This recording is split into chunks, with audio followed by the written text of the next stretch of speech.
Okay, I seem to be coming through the wrong mic. What's happening?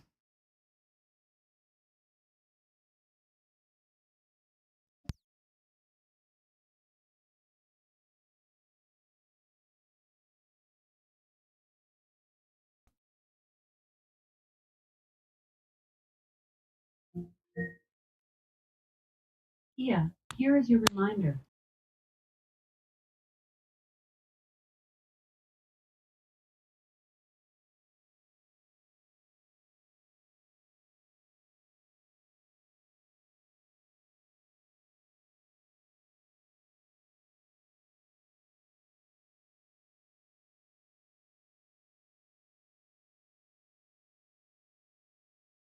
Okay, that was weird. Okay, I'm gonna beat Alexa with a stick. Okay, so no music today. I'm just gonna start. Oh god, this is what I get for waking up late. Okay, I think my mic's working. So there we go. All right, I think we're good.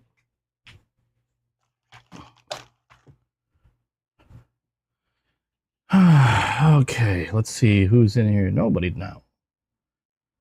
Well, that makes things a little easier. Let's lock this up.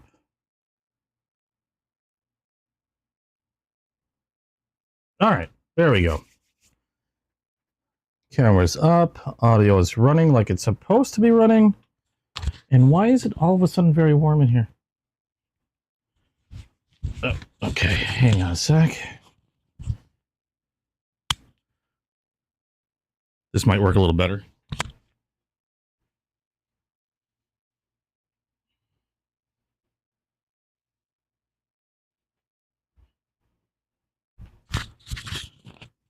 Okay. That's a bit better. A little bit more comfortable. All right, EDC Squirrel here. Got another unboxing today. And well, I've got a few things today. So this ought to be fun. Some new stuff to show. And also might do some sharpening and spend some time going over just pretty much anything. So if anybody's got any questions, feel free to ask. Still getting situated here because kind of got a late start. Well, not so much a late start. My brain had a late start today. So it's still trying to catch up, having some coffee, and hopefully it'll wake up soon.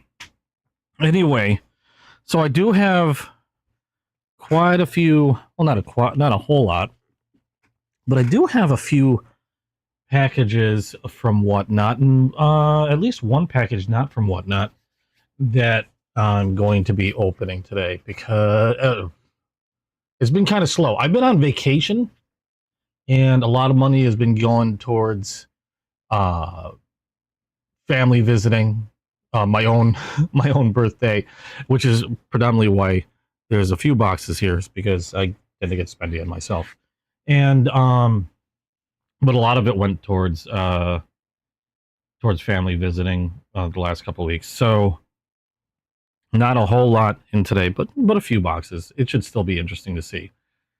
So let's see. I'm making sure everything seems okay. I was getting some weird warnings about audio. All right, everything looks fine. So we're gonna go ahead and we're gonna go ahead. Yeah, we're gonna go ahead and get started. Let's see here.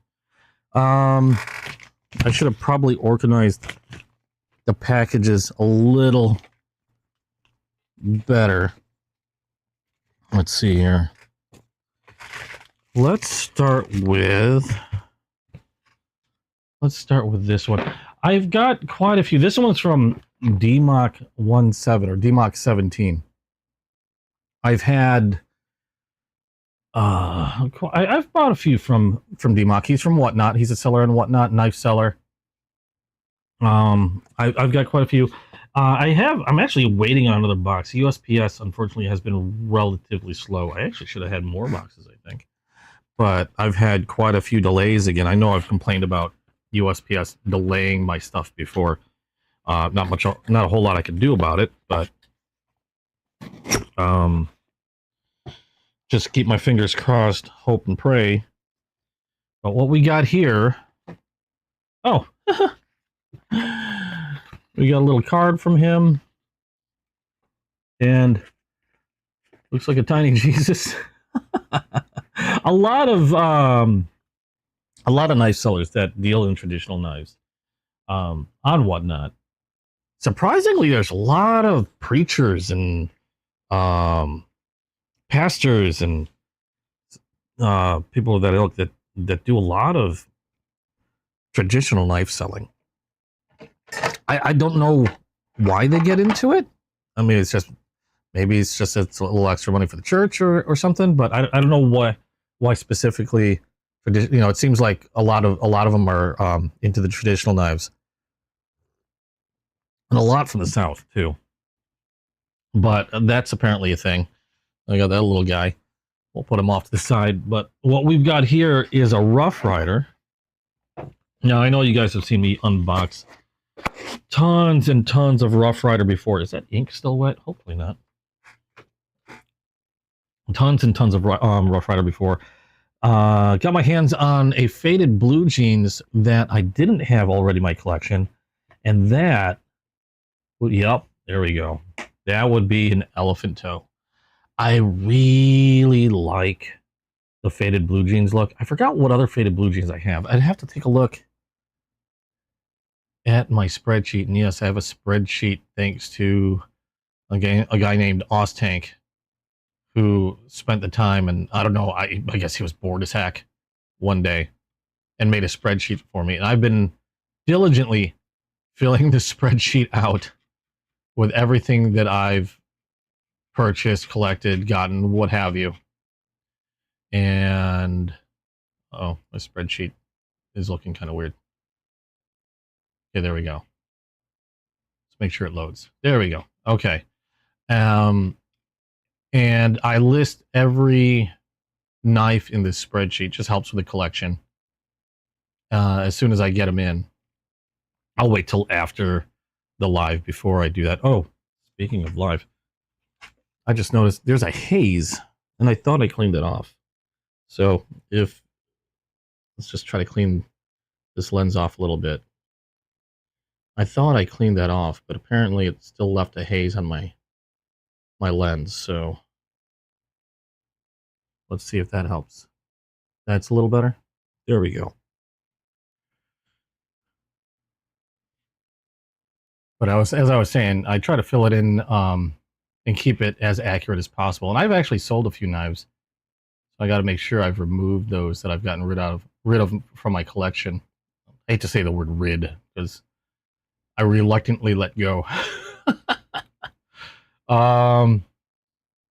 And I don't believe I had one of these. I think I have a cotton sampler, but I don't know if it's a faded blue jeans. I know I have a blue jeans cotton sampler, and then I definitely know I have a half hawk because I had two of those at one point. Elephant toes are another pattern that I really, really like. It's just something about them being big, beefy, and Rough Rider has always been very good quality with their knives. You got a large, I'm going to call that a spear point, spear point more so than a drop point. And on either side, you got a large one and a smaller one on opposite sides. Pretty sizable. Trying to think of a comparison. This is a Civivi Mini Praxis. To give you an idea of the size comparison. But really beefy blades. I really like these. I just like the aesthetic, and they are pretty handy. Especially since you have two different size blades there that can utilize.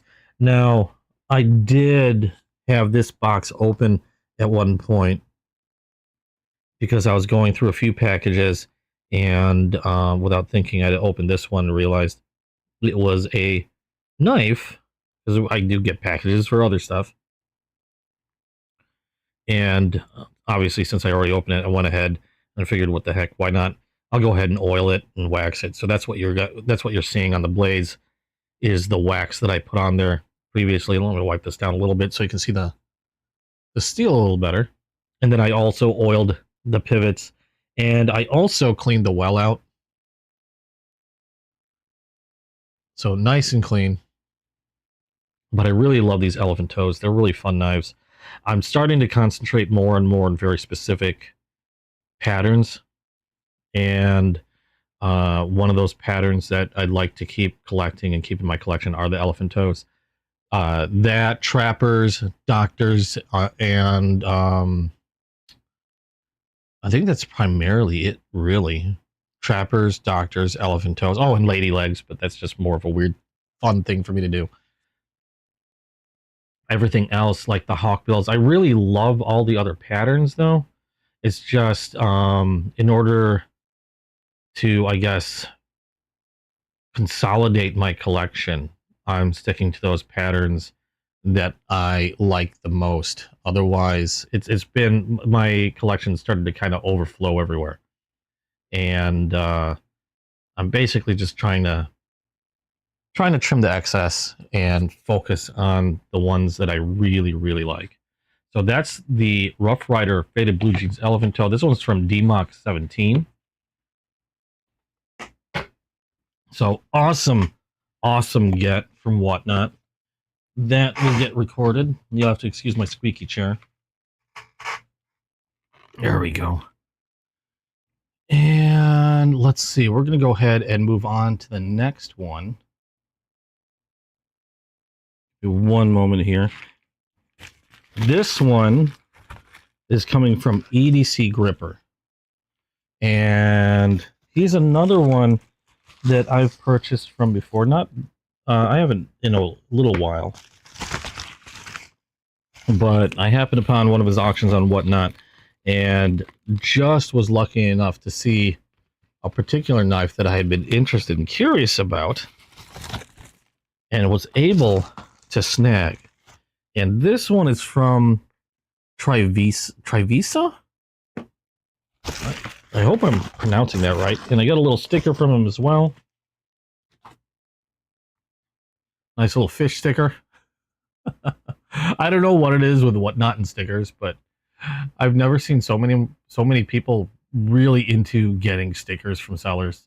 I find that I actually really enjoy getting them, but I just think they're really neat. It's got to the point of where I'm working on getting my own stickers professionally done. I've been printing a few out when I was doing my own auctions, but I thought it'd be nice to get some professional stickers done at some point. I thought it'd be a neat thing to do since I'm enjoying them so much. Excuse me. But anyway, back to the knife. This one is from Trivisa. I'm not that familiar with the company. I don't recall if they're owned by another one. I know, like, for example, like Tenable, if I remember correctly, is like a budget, is like the budget sister company to Concept, or Concept owns them. I'm not, again, I thought another maker owned Trivisa. I can't recall who, or if they're their own. It's very possible that they're their own manufacturer, and that they're not necessarily owned by another or premium knife brand. I don't recall. But anyway, I've never gotten a knife from them before. This is my first knife from them. This is a budget knife, not a very expensive one. If I remember correctly, these run about $20. And I know I've said before with modern knives, there's kind of like a price point that I'm leery about getting to with budget knives, and generally anything like $20 and less, I start to get a little leery in terms of build quality. And let me get another sip of coffee here. And so I tend to stay away from knives at that price point. I still do get curious about some. This is one of the ones that I did get curious about, mainly because of the knife steel on this one. Now, a little slip box, and then this. Okay, this just opens up like a standard box. We got some, Trivisa stickers. Oh, a sticker. Oh, that's kind of neat. I'm guessing this is one of their knife patterns. We got a microfiber cloth. That's always good. We've got, looks like a, yes, quality control certificate with inspector stamp and everything. And then we've got also what appears to be, yep, a thank you for choosing Trivisa, limited lifetime warranty, do not abuse your knife. And looks like we have also care instructions, maintenance instructions, even, oh, wow, okay, even how to sharpen via whetstone or sharpen a rod. You don't see that too often. Usually you just get a warning like, this thing is sharp. But anyway, there we go. And got a nice, oh, it's not in the bag? We got a nice, ooh, this is a soft cloth. A nice cloth from them. And this is the knife that I was curious about. Again, it wasn't a very expensive knife, and I was curious about it because of the look. It reminds me of a very basic knife that's made in Japan called Higanokami. And I can pull one of those out if you want to see. But the Higanokami is, I guess I'd call it the equivalent to like France's Opinel. It's a very basic knife. In fact, let me pull out and I can show you exactly what I'm talking about. Let me get into my collection here. I've got a couple Higanokamis. I just find them to be very interesting. And I admittedly have a fondness for very simplistic knives. I have just as much a fondness for very simple knives that I do for like modern folders and the like. But this is a Higanokami. Again, these are made in Japan. I've done a video on these before, and the Higanokami is a very basic type of folder. There's no lock. It's friction based, meaning that the friction is really what keeps the blade held, I guess you could say. And you can see how they sort of stamp down on the pivot in order to create the friction. In fact, I remember seeing some instructions that if the knife loosens up a little bit, they show you how to hammer down on the pivot to increase the friction on the knife. And the way this opens up is you just pull on this lever, or I guess you could say rotate this lever, and then the knife opens. And again, it's pretty stiff in there. It's not like a smooth action folder because the friction is all that's keeping the blade from moving. And then to lock it in place as you're using it, you would normally place your thumb on that tab, and that helps prevent the blade from moving back down onto your fingers as you're holding it. It's basically you just keeping it locked in place. And again, a very basic folder, like a folded over piece of brass for the handle. Oddly, still comfortable. I always thought the blade itself was very interesting. I don't know if that's a true command line. I know, or I believe it's two types of steel that are kind of layered together or sandwiched together. I can't recall the specifics right now, but they can be incredibly sharp and just a all-around typical like work knife, somewhat similar to the Opinel in terms of simplicity. Now, like I said, the reason why I was interested in the Trivisa is because it resembled the Higanokami, except I guess you can except a more modern take on the Higanokami. Let me go ahead and put this other one back. It's a more modern take on that Japanese knife, and We have here, looks like wood scales. We have a pocket clip that is not reversible. The wood is really nice, though. Feels nice and smooth. No splintering, no nothing. No backliner. Got a couple standoffs. I'm actually kind of surprised that pocket clip is relatively deep carry. So that's pretty nice. But you can see there's that tab like on that Higanakami. And I don't know if that would be considered a front flipper because I'm looking at how I'm holding the knife and it looks like, yeah, see my finger would kind of get in the way. But otherwise it opens up similar to the Higanakami. So it's not like the quickest folder. I do like the reverse tanto shape there though. There is a bit of a belly on this. Let me see if I can get this to focus right. There we go. There is a bit of a belly on that, which I do like. That helps make it, or that helps with, like, you know, cutting tasks, slicing. That's pretty neat. And it is a liner lock. And let's see if we got any blade movement or anything.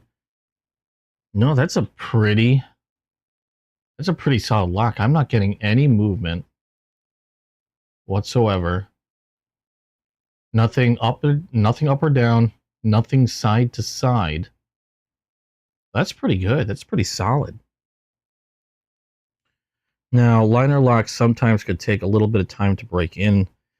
This one looks pretty good right off the bat.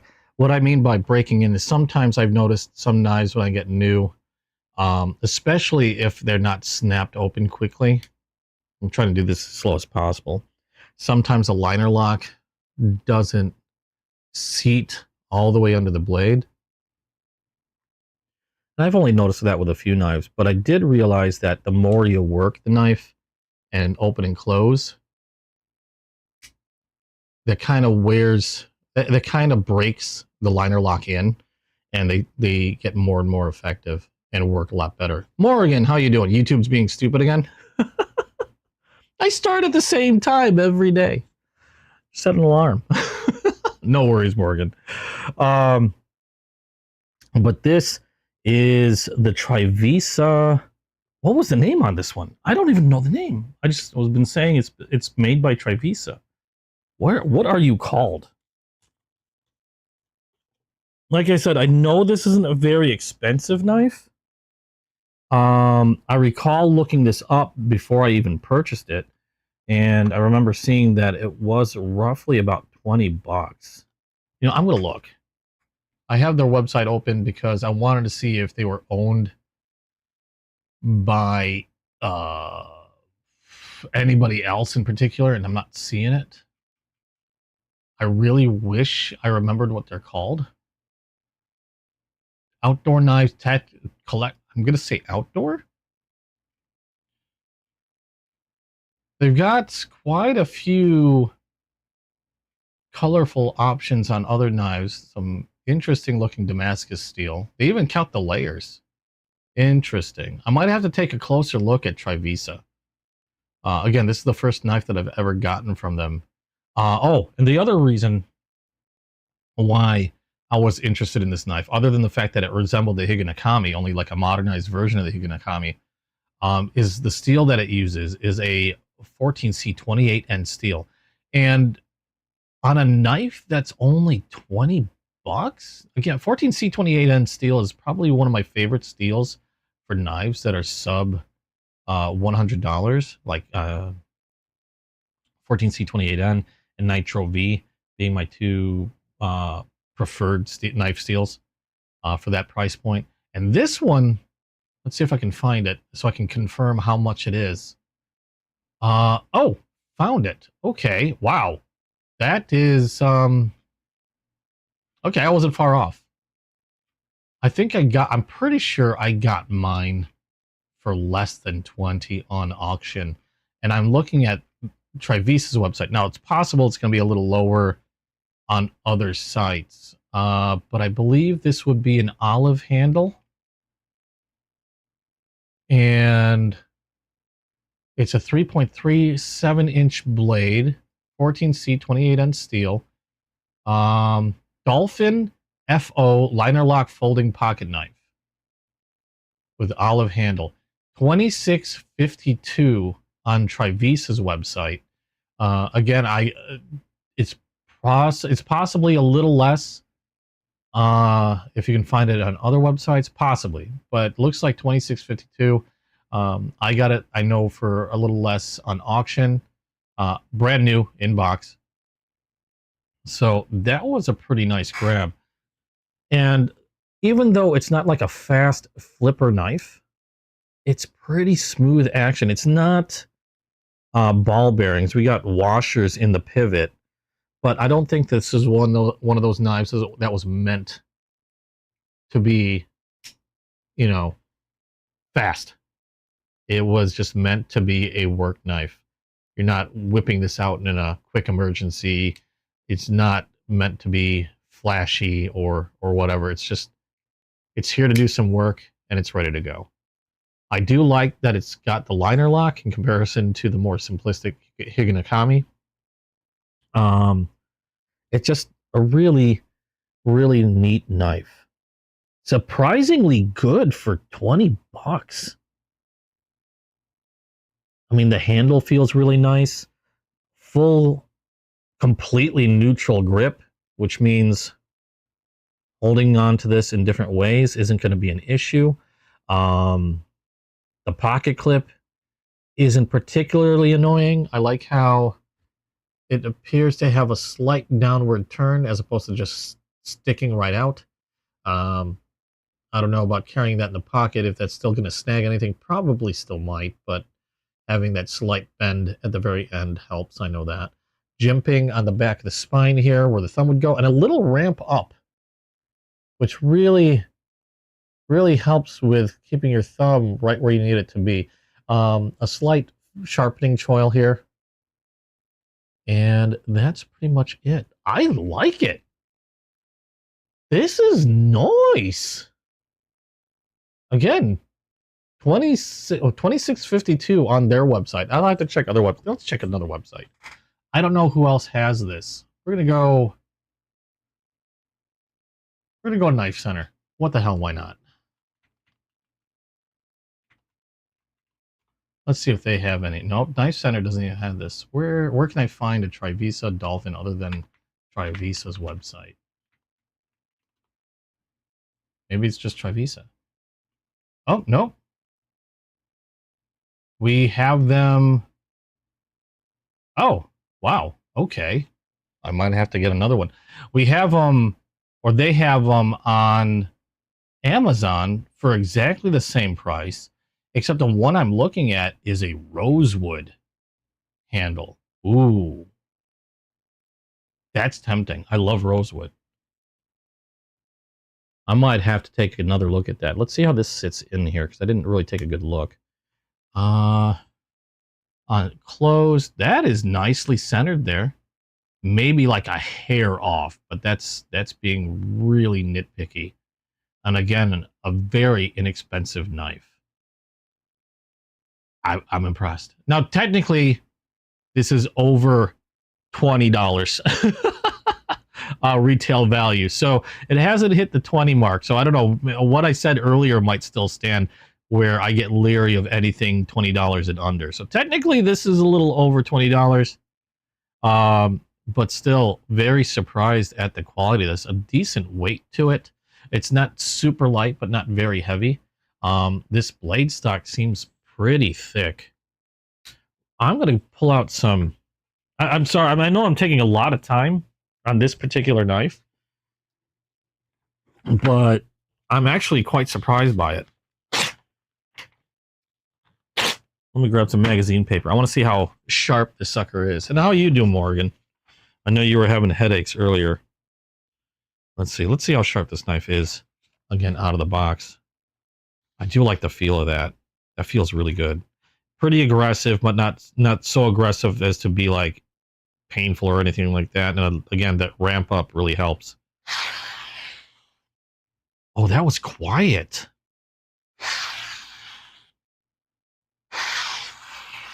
Oh, that is sharp right out of the box. Very smooth feeling cut.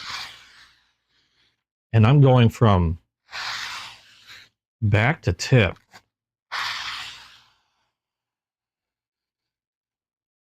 That is sharp. I didn't feel any tears. It was just cutting straight through. And pretty clean. I'm seeing a little bit of paper residue. Just very, very small hints on the blade. But nothing like, say, paper catching on anything. Like on a small burr or anything. That is not... Oh, well, now I'm a little leery of how sharp this thing is. Sinuses. Oh, weather change. I know this weekend... Oh, probably just ducked my head in the camera. I know temperature-wise this weekend over here where I'm at is going to be super hot. It's already been pretty warm this morning. And I was up pretty early. I don't know why. My whole vacation and even the weekend I've been up early. But that, oh God, that knife is not... I might have to pick... You know what? Again, they do have these on Amazon. It's the Trivisa Dolphin. I'm going to add the Rosewood to my shopping list because I'm really impressed with this knife. That I kind of want to see, you know, was it a quirk? Am I going to get a bad one if I order one on Amazon? Definitely adding the Rosewood because I love Rosewood. I think Rosewood is a beautiful wood. There we go. Adding it to my knives list. $26.52 on Amazon, and I can get it as soon as tomorrow. Oh, you tease. And 14 left in stock. Okay, so this one is, again, this is the olive wood version. A very pretty wood. Kind of reminds me of the Opinel wood. I forgot what wood. No, Opinel uses beechwood on their standard ones. Okay, I remember that. Opinel uses beechwood. This is olive wood. And because this is olive wood, natural wood, no two handles will probably end up looking the same. Patterning on the grain's probably going to be a bit different from knife to knife. But very beautiful knife. Really interesting look. Again, not an aggressive, super fast flipper, but it wasn't meant to be. It was meant to be a workhorse. And I'm impressed. I don't know what you think about this. I don't know how much attention you've been paying there, Morgan, but this is really nice. It's like it's a modernized version of that really simple Japanese knife, and I'm liking it. Okay, let's get this back in the box. Let's move on. I spent a lot of time on that one. I'll probably just clip that and make a separate video for this knife. I don't know, or maybe I'll reshoot it and make a separate video. I think I've done enough looking at it where I could probably just clip the live and use that. But that's pretty neat. Again, $26.52. I got mine from Whatnot, and I know I got a deal with mine. If I remember correctly, I don't have the... Where did I put... Actually, the invoice should be nearby. And you get a neat sticker. That's worth like a few bucks. Where did I put the invoice? What did I pay for this knife? On Whatnot, I paid... Oh, okay. That's why I kept saying $20. I paid $20 for the knife. So I got it at a pretty decent price. If it's retail 26, 27, get like $7 off. That's cool. I'm happy with that one. Nice little box too. Very colorful box, or nicely patterned box anyway. I'm seriously gonna try to get that slip back on. Beauty in simplicity. Yeah, that's a term I use a lot. And like the Opinel. The reason why I like the Opinel, this one's just a little bit more on the complex side with a lock, with a liner lock, but still very simplistic knife. and I'm very impressed with it. That's going to be a keeper, and I very well might get that rosewood. Okay, so we've got another. Let's see what else we have here.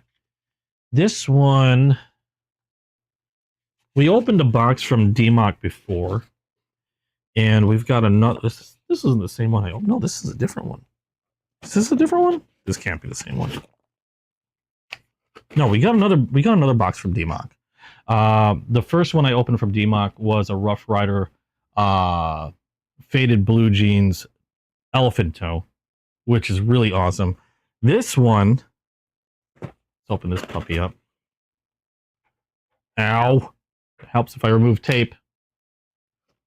I have to replace the blade on this soon. Okay, again, we've got a little card because DMOC is I don't want to misname a preacher or pastor or deacon. I don't know. We got another. I'm gonna end up collecting these little guys. Another little Jesus. You can go stand on my desk with the other one. This one is ooh. This one's gonna be a nice one. I've only had 2 other Rough Rider knives from this series. One, I don't even know if it's the same series. It's a Black Widow razor. The other one is a Black Widow lady leg. But this is the first time I've seen this. This is another Black Widow.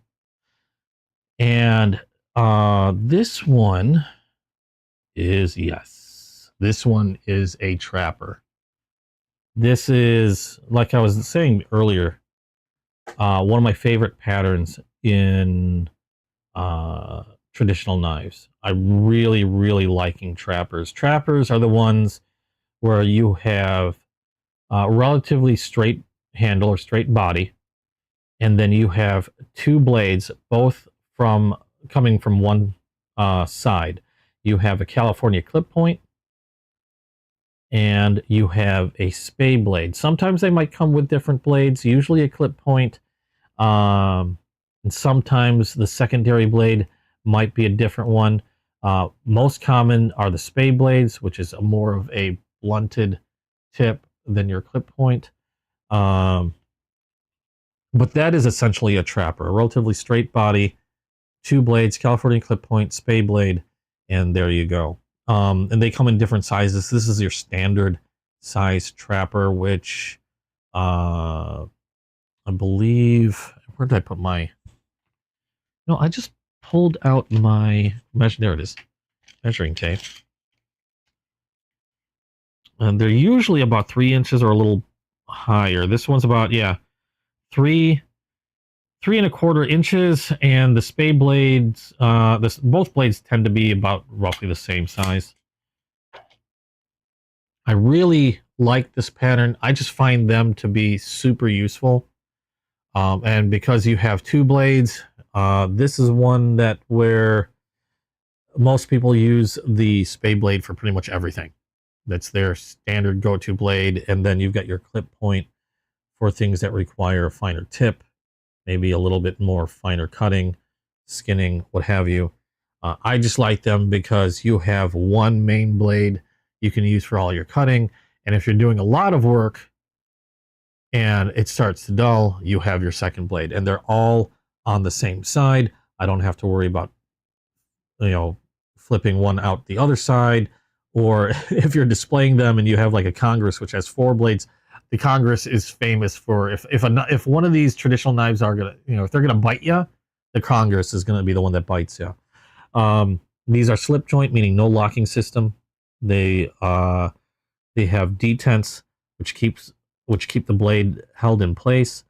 This one has a mid stop, which means you have a detent halfway, and then you have a detent at the very end, as well as closed. So it does have a half stop. I like knives with half stops. They provide a little bit more safety when you're closing the knife, because you got that little midpoint where the knife will sort of settle in, as opposed to accidentally snapping it on your fingers right away. I love the patterning on the Black Widow. This looks so cool. That's the highlight of this knife, is the handle patterning. It's a little different than your standard traditional, where you don't have your typical like metal shield or emblem. They have the Black Widow. It looks like it's just a part of the rest of the handle, not like a separate piece. Although I can still see that it looks like it may have been, but it looks more homogeneous. There's no like, it doesn't look like your typical shield on a traditional. I don't know what it's made out of. I'm going to assume it's some type of polymer, but they make it look like the red parts. They make it look like almost like a marbled type stone. You've got, I believe, to be brass liners, and the brass. You get some brass accents on the handle. I'm going to say brass. Very pretty look on this handle. I love the look of this one. You also do have some etching on both blades. In this case, you've got on the spade blade, it says Black Widow etched in the steel, and then on the clip point, you have a Black Widow on a spiderweb pattern etched along with a Rough Rider on one side, and I believe this will probably say something like, yep, 440 razor sharp steel. You got Rough Rider on the spade blade back there. Part number in China. Fluted bolsters. Really gorgeous knife. The lady leg version was one that really kind of blew me away. I know lady legs are kind of funny to me, and that's one of the reasons why I collect them. Because I just find them amusing, really. Even though it's a knife that I probably would never use. It's just one of those I like to collect because they're just amusing to look at.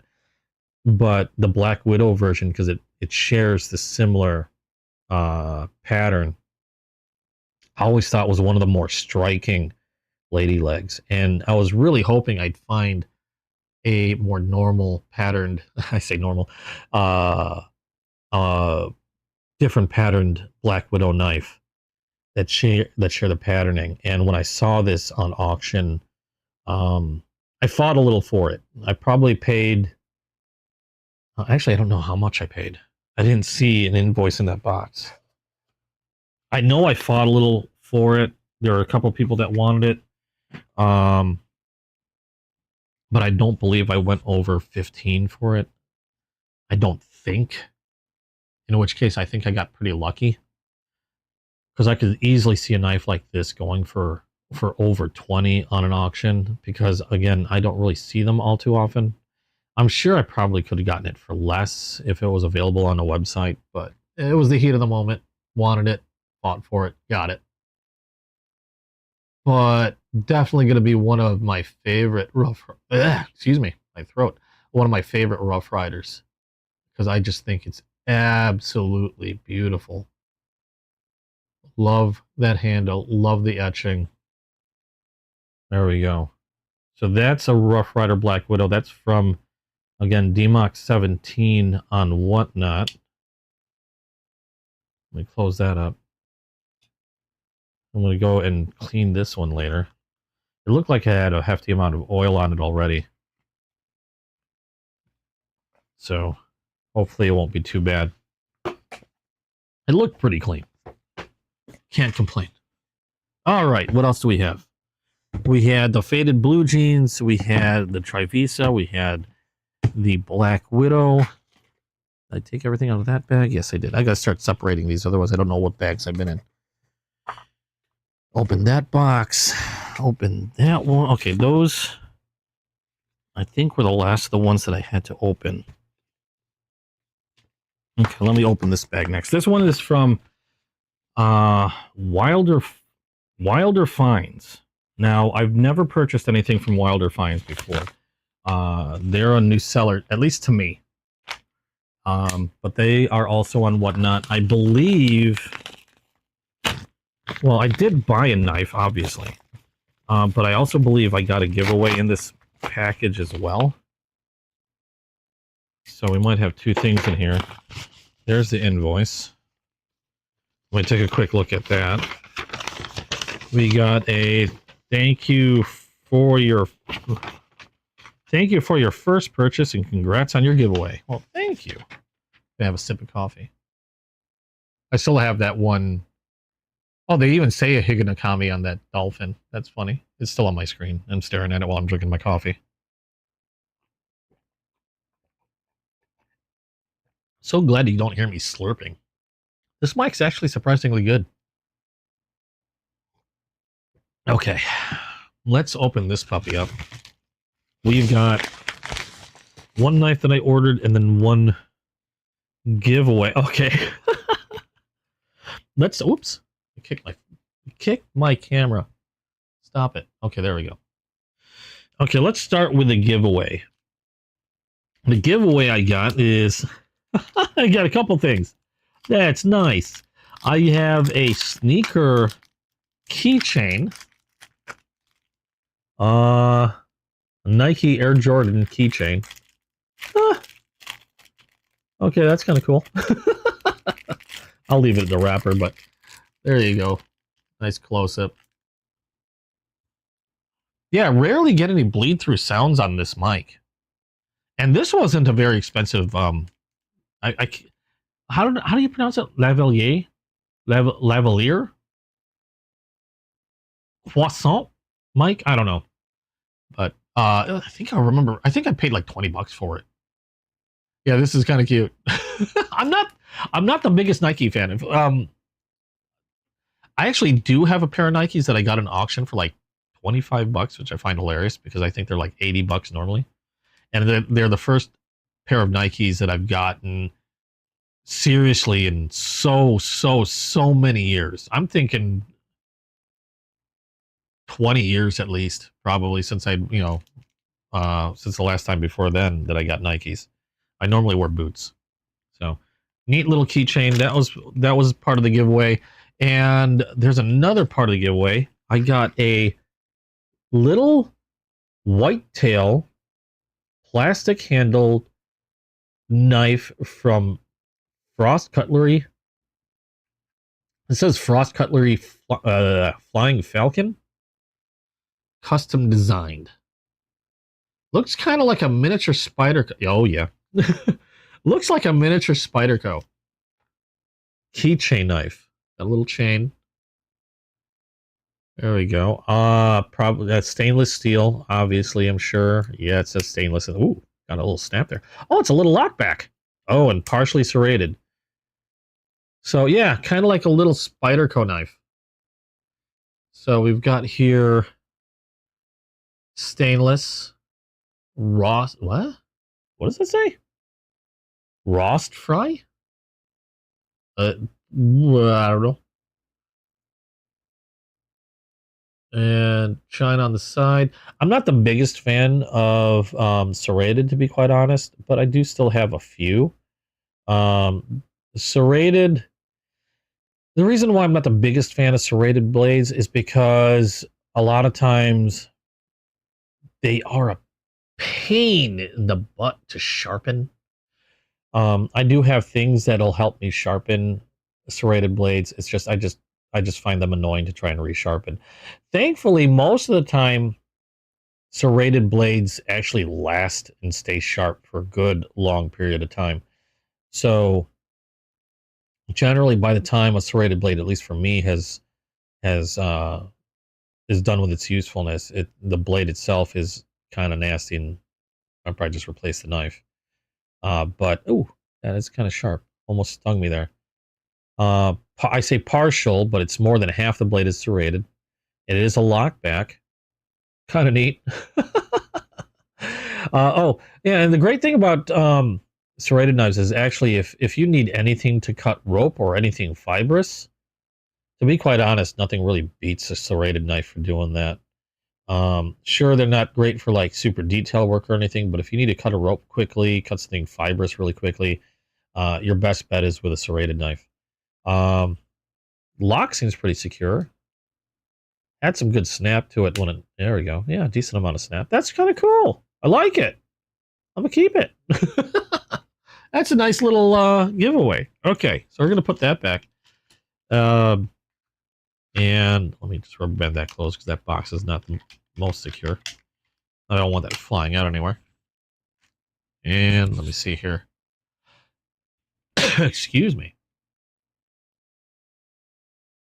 Okay, let's see what I did buy from Wilder Finds. And that would be this here. This is also, oh, not also, I'm sorry. This is a Kentucky Cutlery Company knife. Kentucky Cutlery. I've actually had a couple knives from them before. I actually sold one on auction. I believe the one I sold on auction was just a couple days ago, just a few days ago, and was a tortoise shell toothpick made by, again, Kentucky Cutlery Eagle Edge. This one is a small or mini trapper. So again, the two blades. I picked this up for one real reason only. Well, two. One, it's a trapper. So you have your two blades. And, ooh, pretty nice polish on the blades too. You got a California clip, and then you got like a pen knife or spear point for your secondary blade. Okay, but the main reason why I picked this up was simply this. That scale, to me, looks absolutely gorgeous. It's kind of like an abalone scale. I've only got a couple knives with abalone. I don't know. I doubt it's a true abalone. And you know what? I don't care whether it's a true one or not. I just thought the colors on this were absolutely beautiful. Where's my polishing cloth? I could use a polish. Let's see if we can polish these blades down a little bit. A sunshine cloth here. I didn't feel a mid stop. So we've got slip point blades, no mid stop. I'll be a little careful of that because I think this had a little bit of snap to it. I don't want it closing on a finger. I've already sliced a thumb doing that. But here we go. Let's polish this up a little bit. Because I had, looked like there was a few fingerprints. I don't know if that's old oil or whatever. Oh, that's polishing up very nicely. Yeah, the bolsters were a little dull. I think it might have had some old oil or something on there. And let's get rid of that and see how this shines. But I had to pick this one up as soon as I saw the colors on it. It's funny because I was perusing Wilder Finds store, or like their shop. You can peruse their shop as they're holding an auction. And I saw this knife in the shop and immediately had to ask if I could take a closer look at it and have her hold it up in front of the camera for me. And as soon as she did and I got a better look at that knife, I knew I had to try for it. I had her run the auction at that point, and I don't believe I think I might have had one person maybe try to snipe it, or at least put another bid other than mine on there. But thankfully, they didn't fight too hard. I think they only put one counter bid up when she ran it, and I ended up walking away with it. I don't recall how much I paid. I know there was an invoice here, but I don't know what I did with it. I took it out. Oh yeah, I read it out loud. Where did I put it? There it is. This one, yeah, I got it for $10.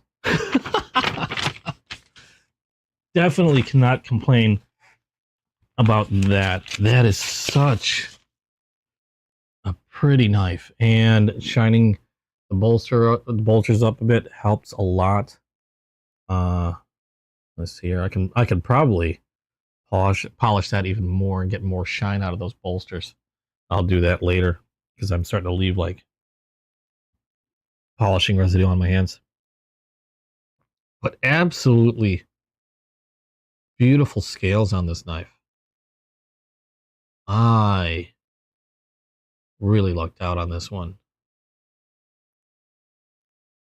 Most of my traditional knives the majority come from Rough Rider, and I've got a good few Case, and now I've been looking at Cobra Tech. They make traditional knives as well as modern knives, but I won't hesitate to get something like a Frost, or in this case, Kentucky Cutlery, when I see a knife that to me just looks this gorgeous. Now, I'm pretty sure this isn't real abalone. I don't know. But regardless, it's a beautiful, beautiful little knife. Something I'd be happy to carry around with me as a little tiny, pocket extra, I guess. That's really cool. I think they also call these peanuts. I could be wrong. Like either a mini trap or a peanut. But there we go. That's from Kentucky Cutlery Eagle Edge. That, come to think of it, when I sold that that toothpick, that was a pretty good looker also. I was kind of hesitant to let that one go, but I had a few toothpicks from Rough Rider already.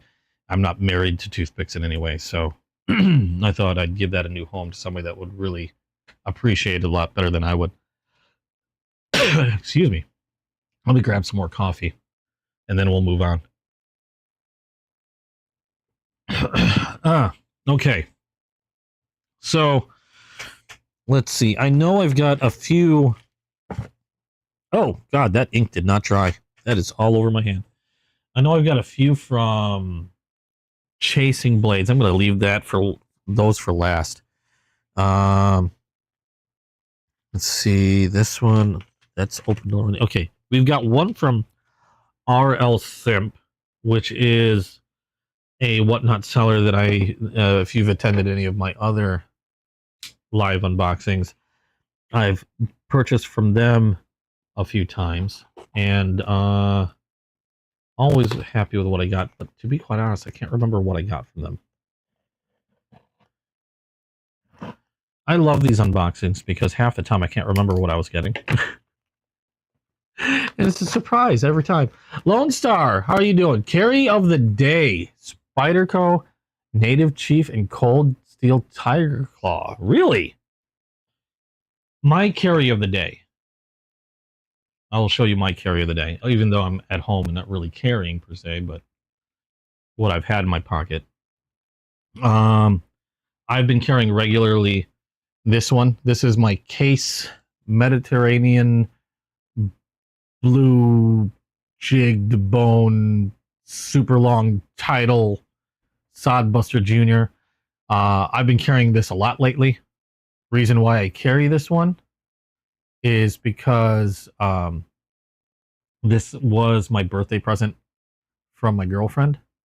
So, one, not only is it a Case knife and absolutely gorgeous, two, it's from her. So keeping this with me when I leave home is like carrying a part of her with me everywhere I go.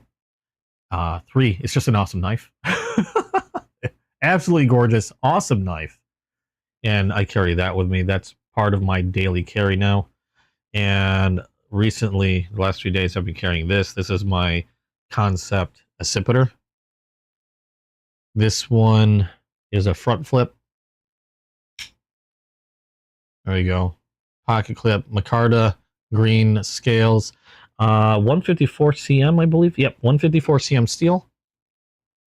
But that's been my daily carry for the last few days. I rotate every so often.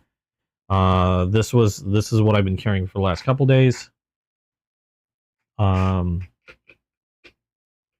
days I've carried my Kaiser Mini Militar. This one's in D2 though. And also my Civivi Mini Praxis. I'll sometimes rotate that out depending on where I'm going or what I'm doing. But those have been my daily carries this week.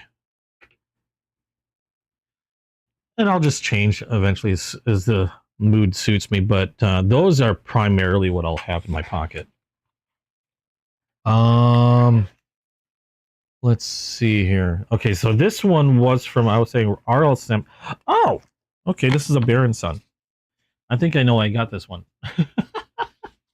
I picked this up because, and I got this at a decent price too. What did I pay for this? 16 bucks. Okay, I think they're worth about that much. God dang it, I gotta remember about that ink not drying. Okay, box is away.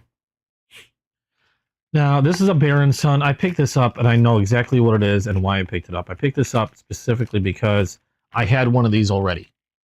And hey, Kyle, how you doing? I had one of these knives already, but when my daughter came to visit, oh dang it, they sealed this one good.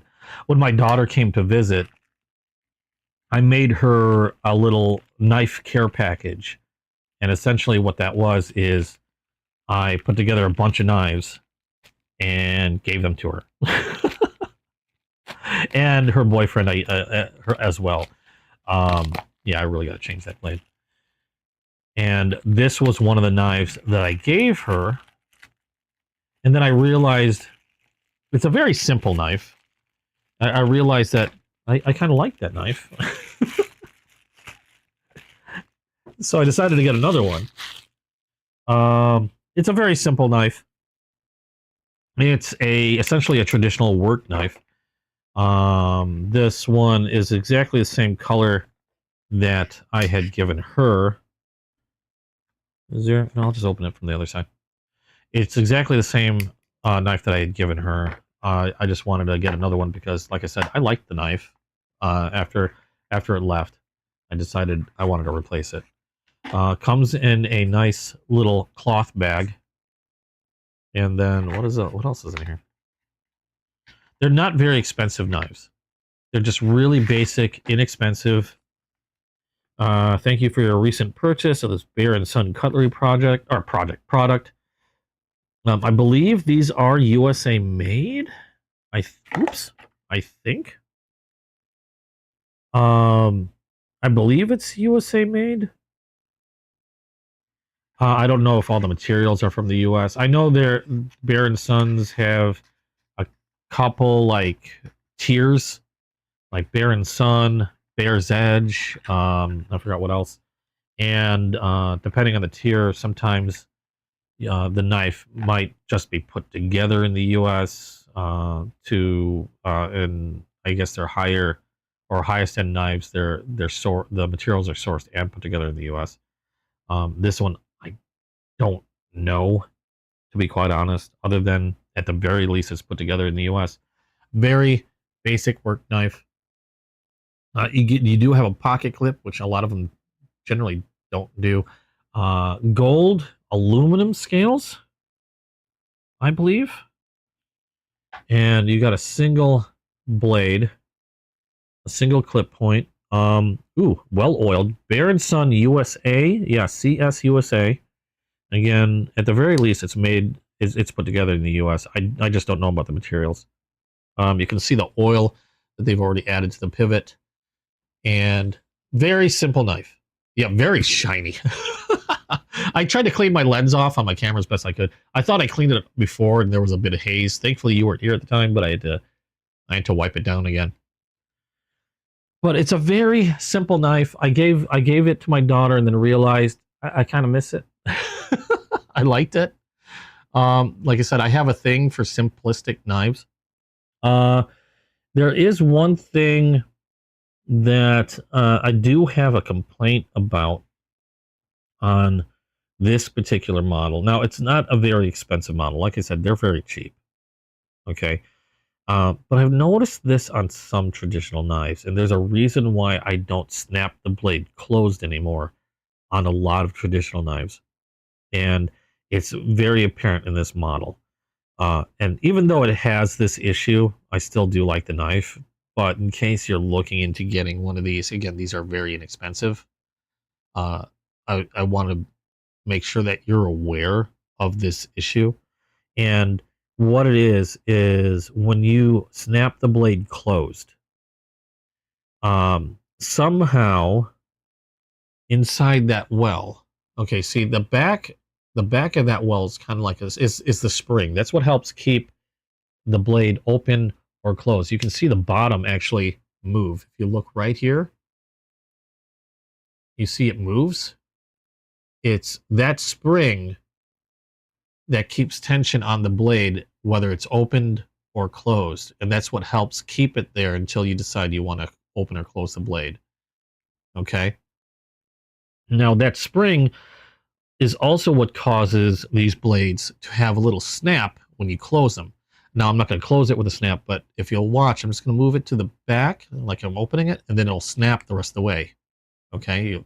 I don't know if you even heard that, but a little snap the rest of the way. And that's how most traditional knives with slip joints work, is with that spring. Now, a reason why I don't snap them closed, if you ever see me close a traditional knife, you see me hold onto the blade and then I'll do that. A lot of people will just let it snap shut.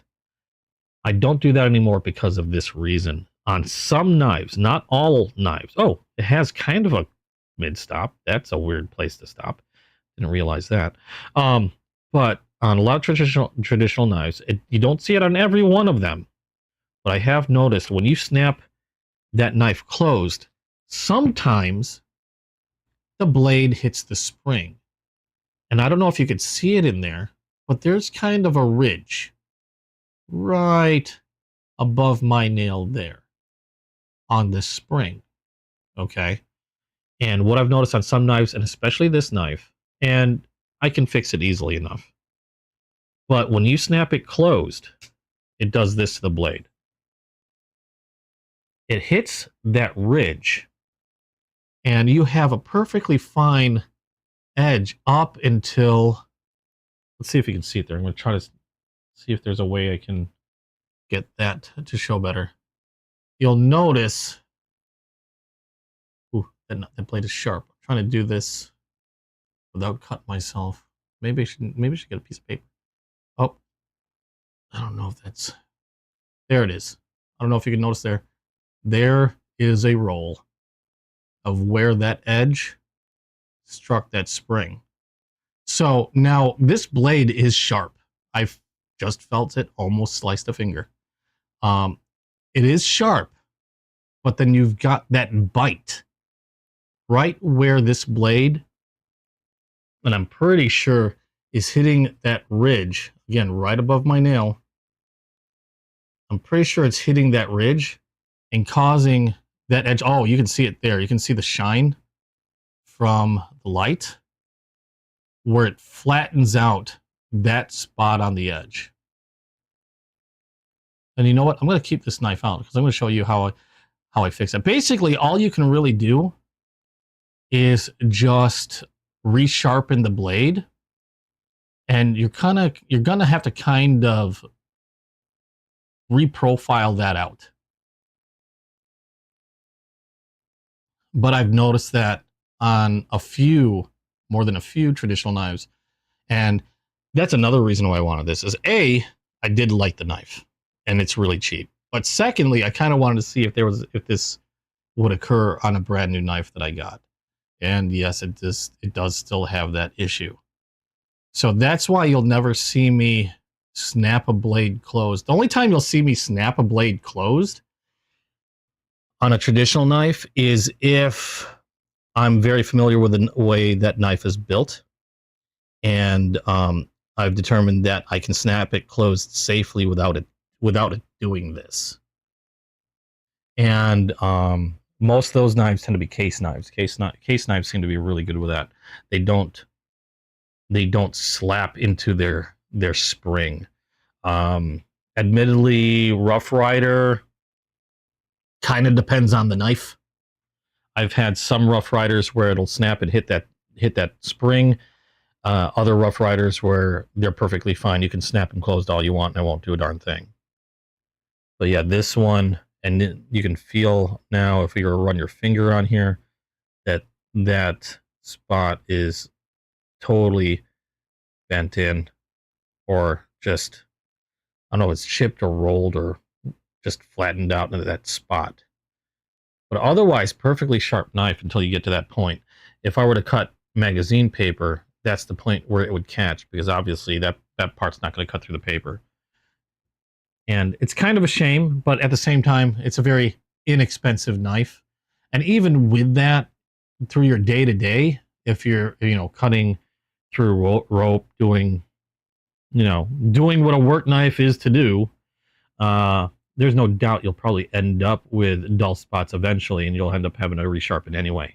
So, I mean, take it for what you will. It is a very inexpensive knife. I do like the knife, but be aware of what you have before you decide to drop, like, I forgot how much these are, 15, 20 bucks for this knife.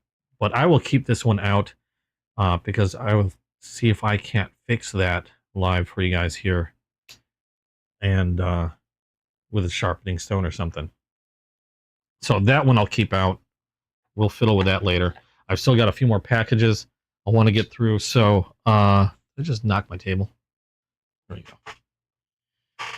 Okay, this one this one is not from Whatnot. This one is from Chicago Knife Works.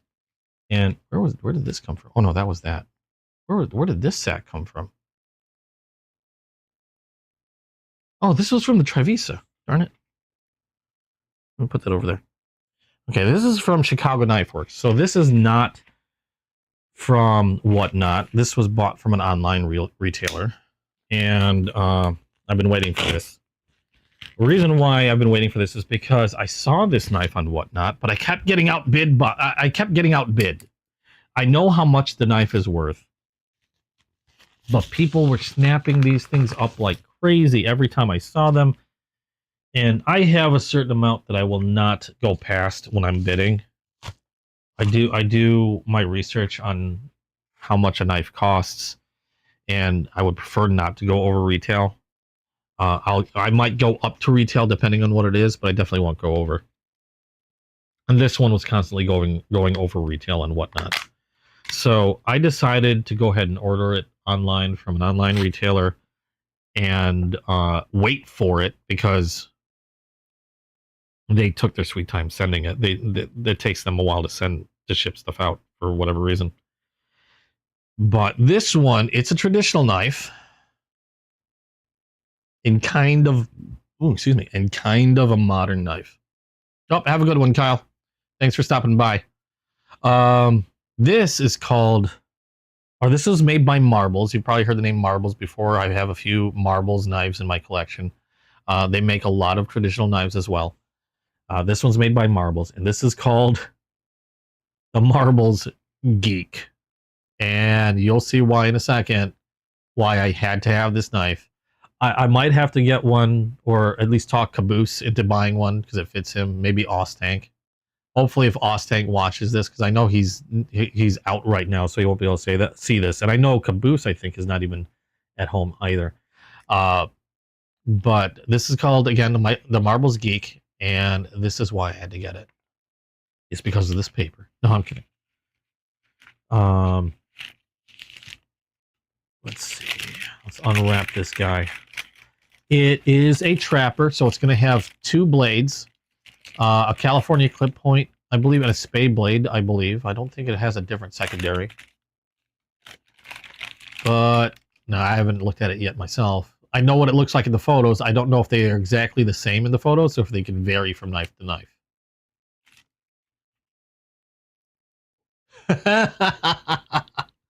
Oh, okay. So we got a lot of, looks like, oil on the bolsters, but I don't know if that's, did they use actual circuit board for that? It looks like they did.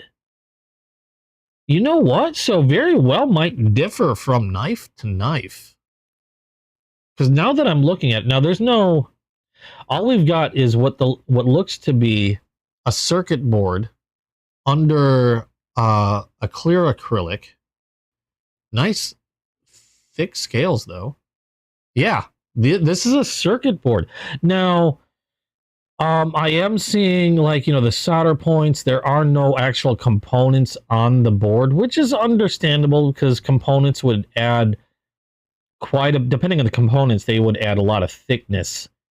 And if you're going to coat this in resin and then shape this down to the shape that you want, yeah, I don't see how it would be possible with having actual components still on the board. But that does appear to be an actual circuit board. I'm looking at the sides, and I am seeing the same type of board, like media. It looks like a cut board to me. Again, encased in acrylic. So I do believe that's an actual circuit board. You can see all the solder points. That's neat. That's even, you know what? That's even cooler than I thought, because in the photo, it was a little hard to discern. It just looked like it might be like a printed graphic on, on the handle when I first saw it. And even when I saw it on auction, it was kind of hard for me to tell. It just, again, it looked like it was just a printed, like a printed pattern. Like if I were to paint a picture on the handle of a knife, that's what it looked like it might be. I'm going to call you Piz. Welcome to the stream. Just going to wipe off and polish off some of that appears to be like dried oil or wax, so we can get a cleaner look at this and maybe polish off the acrylic a little bit, and maybe you can get a better look at that board.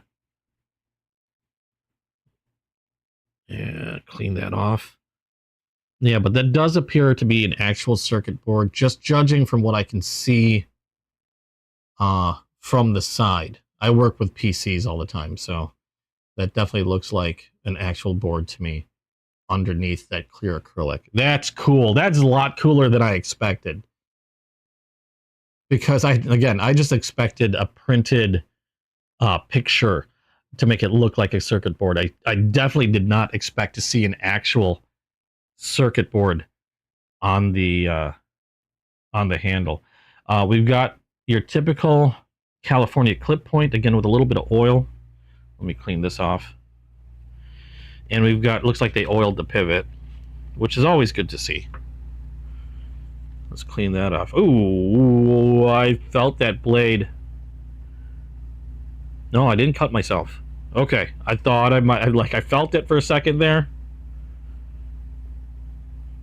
We'll even see how sharp this is. But we got our California clip point. We got a half stop, which is always nice to see. And we have, yep, typical spay blade. Okay, so this is your typical trapper, which is not a complaint. This, again, trappers become probably my favorite pattern for traditional knives. Yeah, this does look badass. There we go. So typical trapper, but really, really cool circuit board for scales. An actual circuit board. That is awesome. How clean is this well? Because I might have to clean the well out. It looks... yeah, I can see a little grit, probably from manufacturing in there.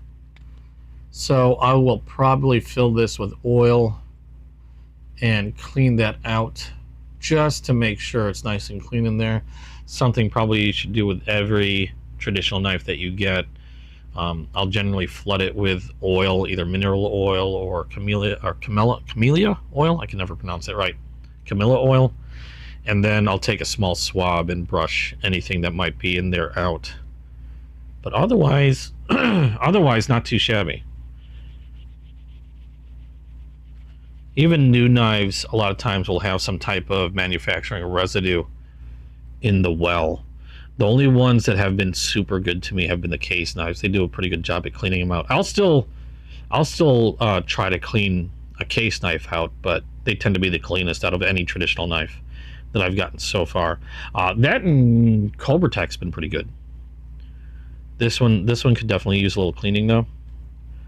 That's really neat. Now it's a typical traditional knife other than the circuit board, so I'm not going to linger too much on this one. But very happy with that knife. Don't pull a U? No, I won't pull a U. How are you doing, Blue? That's my daughter. I had to buy another knife because I gave you a knife that I actually really liked. Not that I didn't want to give it to you, but I had to get another one because of the one that I gave you. Because I kind of missed it. So I picked up another one. But that's really cool. Awesome. Awesome knife from Marbles. I will go about probably doing a deep clean on that one later as well. Maybe I'll do that online, depending on how much time we have left. I still have a few packages to go through, and we'll do that now. Get in there. It's a tight fit. But Marbles Geek, I got mine from Chicago Knife Works. I don't know where else they're available. Maybe SMKW, I think, also has them. I can't remember how much they ran. If I remember correctly, they weren't more than $20. So I wouldn't expect to, you know, if you're looking for one of the geeks, I wouldn't expect to pay more than $20 for it. But cool, fun knife, especially if you like traditionals, and if you're like me, I work in IT, so it just sort of fits. Okay, so I've got two packages left to open. Let's open this next one. These last two are from Chasing Blades. Chasing Blades is by far probably one of my favorite whatnot sellers. I talk to him almost on the daily aside from weekends because he doesn't do any selling on the weekends. In fact, I don't think he's going to be back doing auctions until Wednesday, I think. And I've bought a lot from him. But he's also one of the few people that he's the one. I've apparently spent enough money at Chasing Blades that when it was my birthday, they sent me like a $70 knife, $80 knife for my birthday, which was just unbelievably cool. But that also tells you that I spent a lot of money over there. I've spent more. There's more knives I'm waiting for them, or from them on, that haven't gotten here yet. So I got to be careful because I don't know what's in here. Okay, this is kind of neat. First things first, I have. Haha. Okay. This was something I was curious about because it looked like it worked really well. This is a case polishing chamois. I believe it's leather. And I've heard a few people, let me see here, using leather cloths now to polish their knives, and then they're really loving how they work. This one, hand-selected optical quality chamois, croissant, prepared to be used dry. Both sides are finished to maximum softness, lint-free. Okay. Wash with mild soap and warm water, then air dry. Massage to original softness. Now I think I paid like $10 for this. $18.95 apparently is the retail cost. Made in the USA. Had to pick one up because I don't know what it was about it. It looked like it was doing a really good job. I wanted to buy one. And it was inexpensive when I got it. So there you go. Anyway, I got a couple things from them here. Yeah, this is from Chasing Blades. All right. And what else did I get? So aside from the cloth, which I'm going to go ahead and open up, because we're going to use this. I want to see how this feels. Something about a nice cloth. Yeah, that's definitely leather. And case. All right, so we've got two knives. Oh yes, one of these was a giveaway. Okay, first knife I got. This was something I purchased. The other knife I'm going to show you after this was one that I got as a giveaway from them. This is from a manufacturer. This is the first thing I've gotten from them. This is Ocoee, OCOEE River Cutlery. Only knife I've gotten from these guys before. I don't even know who these people are. I have never gotten anything from them before. Apparently they might do a little bit with the fishing stuff. I don't know. Reason why I got this was similar to that Kentucky cutlery, is I could not stop staring at the scales on the knife. And I do believe this is a trapper also. So we've got a 2-bladed knife. This, oh, there we go. Treated to 56 to 58 Rockwell. This is a bow trapper, I believe. I think because as opposed to a straight, rather flat handle, bow trappers, or some I think might call it a sow belly, have this bend or this, I guess, belly to them, or bow. And sometimes the secondary blade on these can also be different. We've got our clip point. Oh, this is weird. This is almost like a Persian. It's normally a California clip point, but this is almost like a Persian blade. Persian blade kind of sweeps back on itself, and the point kind of goes backwards. It resembles a Persian almost. And we have our, oh, okay, so this one has 2 clip points. More of a Persian, and I'm trying to be careful because there's a really strong spring to this, and I don't want to cut myself. Oh, you know what? That's okay. So we got kind of a Persian, and this would be the California clip point. I thought this, yeah, I'll call it a Persian and a clip point. We'll leave it at that. So we got 2 blades off to one side, and I don't know what it was. It's like a honeycomb or beehive. Now that I look at it closely, I'm taking a better look at the scales. It looks like it's a graphic of a hive, the cone structure of a hive.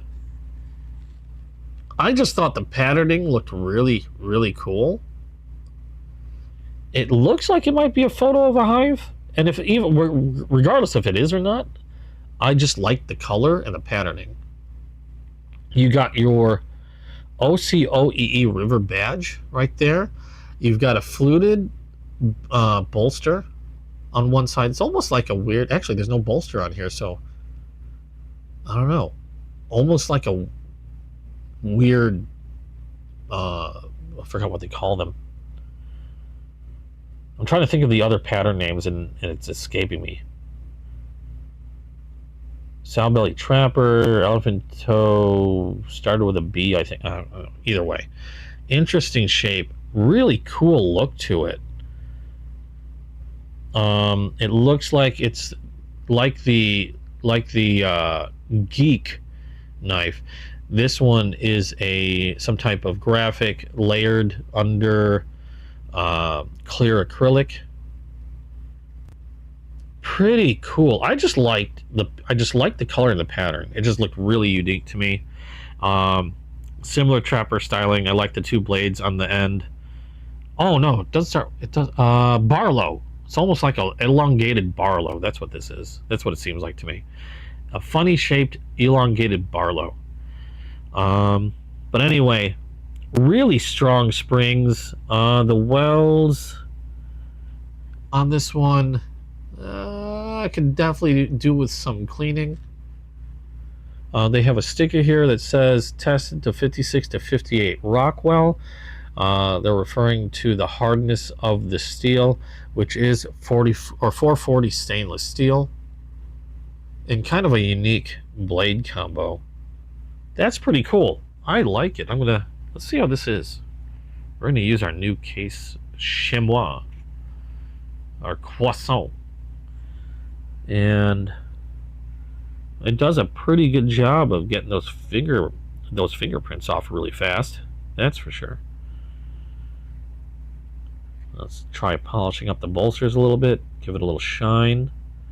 That took very little effort. There's some oil on one side. Dried oil, apparently. Oh, I just noticed the cloth immediately getting dark. I don't think this one has polishing compound like the other cloth, the sunshine cloth that I have. It's just a plain leather chamois. The sunshine cloths, once you use them, you toss them. You can't clean them. This one you're supposed to be able to clean. There we go. Give it a little shine. Not a bad looker. I like it. I didn't even realize that could be like beehive, but pretty neat. I don't know if the badge is supposed to be tilted that way. Or if it's off center a little bit. Again, I didn't pay a whole lot for this knife, and I'm not familiar with the brand at all. Really good snap. I'm kind of curious to see if that hit. No, that does not look like the blade hit the spring, which is also a very good sign. Normally, you see this little extra piece of metal here comes to like a flat point. That's what should be keeping the blade stopped inside when it's folded closed and prevent the blade from hitting the spine. But sometimes if they're just not if there's just not enough metal there, or the spring is very strong, there's kind of like a bounce effect, and when you snap a blade closed, sometimes I'll try it with this one. I want to see if it does hit the edge. Sometimes what it'll do is it'll hit the spring, still depress a little further, knock into the edge, dent it, and then rebound a little bit. This one, I am not seeing any damage to the edge whatsoever, even after snapping it down. So it looks like this one's closing properly. It's not hitting that spring. Well, I'm impressed. Good job. Looks cool. Very interesting look. I like the two blade configuration, the trapper configuration, and pretty darn cheap. I was mentioning earlier that there are knives, like when it comes to modern knives, if it's under $20, if it's $20 or under, I start to get leery on the quality of a modern knife. I start to wonder what's wrong with it, or what's going to be wrong with it. Generally with modern knives, modern flippers, if it's $20 or under, more than likely there's going to be a lot of issues. You're going to end up with a lot of issues. I don't want to be mean and say they're all junk. I've certainly seen knives that are pretty decent for $20, but for the most part, usually quality control is going to be kind of in the crapper. Material wise, the materials aren't going to be all that great. And when you combine the two, like shoddy craftsmanship and shoddy materials, you end up with a very shoddy knife. But that seems to only really pertain to modern knives. When you start getting into traditional knives, like this Geek, for instance, I know wasn't $20. This one I paid, I know I didn't pay over $50. I can't remember how much I paid for this one.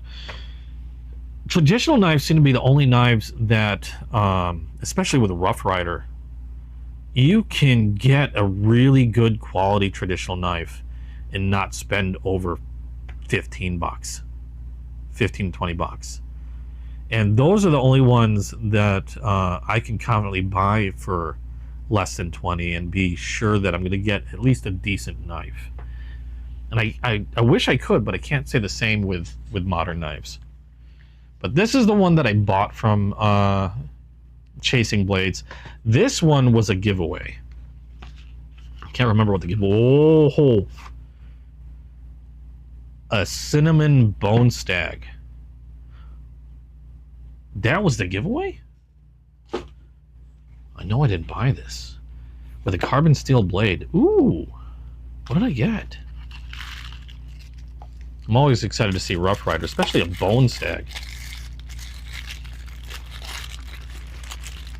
Oh, it is a classic cinnamon bone stag, I believe half hawk. Or wait, no, this has a single blade. A single bladed half hawk? Now, if I recall, bone stag, it's going to be natural bone, but it's like a K65 bone stag, where it's natural bone, but they work it to look like stag antler. And just by the look of the blade, I'm assuming, yep, it's a half hawk. Very distinctive shape, kind of like a sheep, like a cross between a sheep's foot and a Warncliffe. Single blade though. I have half hawks, specifically I think the Blue Jean or the Faded Blue Jean series, and the other half hawks I have always had two blades, so it's interesting to see one with just one blade.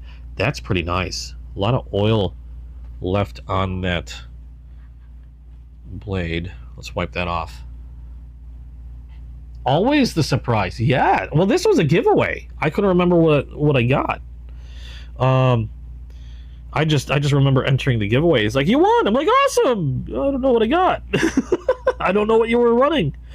But cool, very utilitarian blade. The scales on this is gorgeous. You got like a burnt bone. You got some, I don't know, gray mixed in with it. Oh, that is really, really cool. Awesome texture too. This is one thing I wish that there was a way to convey on screen, especially during a live, was some of these knives, some of these traditional knives, have such a cool texture to them. They're just fun to feel. And I know you, Morgan, you're the touchy-feely type. You like to run your fingers over stuff. You'd have a blast with a lot of these knives.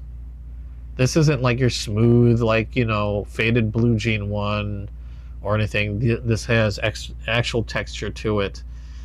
Jigging, that's what they call it. Feels really, really good. Looks really cool, in my opinion. I love this type of bone look. I like the burnt bone. I have quite a few from like Titan that I bought specifically because I loved the burnt bone of the handles. And I mean, obviously I like the blade as well. It's just a great combination. I love the blade, and then I really liked the burnt bone handles, and this is no exception. This looks absolutely amazing. And again, these are, like I was saying before, this is from Rough Rider, so I can't imagine this being that expensive. Probably around the $20, if not just under $20 range, I'm guessing. I haven't looked. And I got it as a giveaway. That is cool. I'm very happy with this one. 440 stainless steel. Oh no, this is carbon steel? I forgot. This is carbon steel, so that explains why it was heavily oiled. A lot of times, they're carbon steels. When you get them brand new, they heavily oil them because carbon steels, these are not stainless steel. There's a, you know, obviously if they're not taken care of, these are not corrosion resistant. They can rust. So what I'm going to do is, before I put this back in the box, I am going to just oil the pivot. I'll probably clean it and flood it with oil later. I just don't have all that much time. So oil the pivot to make sure that stays moisture free, I guess. And then I will grab some wax and we will wax that blade. I like to use wax on my knife blades because one, wax is one of the better things that you can use to prevent corrosion. I think it works better than your typical oil. Two, it also stays where you apply it, meaning that when you apply it to a blade, it's not going to just start running everywhere. It goes where you apply the wax, and that's where it stays. Now, that could also be a downside, because that also means that the wax is only going to go to those areas that you obviously can apply it to. It's not going to run into areas that you can't reach, and that's why I use an oil for the pivot, is so that the oil can wick into those areas that I cannot reach with the wax. But that's pretty much, as far as I can see, really its only downside. It's really great at rust prevention, at corrosion protection. Also, it does another thing that oil generally doesn't. And what that is normally when you have a knife and you got fingerprints on the blade, you want to wipe those fingerprints off immediately, because it is possible for fingerprints to accelerate the corrosion process. You want to wipe those fingerprints off before applying oil. With most paste waxes will actually neutralize the fingerprint.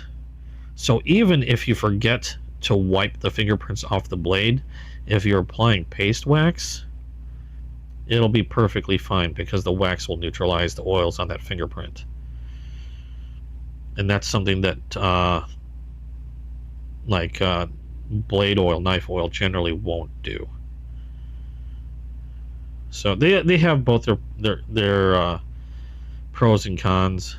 I guess another con to wax would be that it takes a little bit more effort and time to apply wax to a blade, as opposed to just oiling a cloth and then wiping the cloth over the blade edge or the blade itself.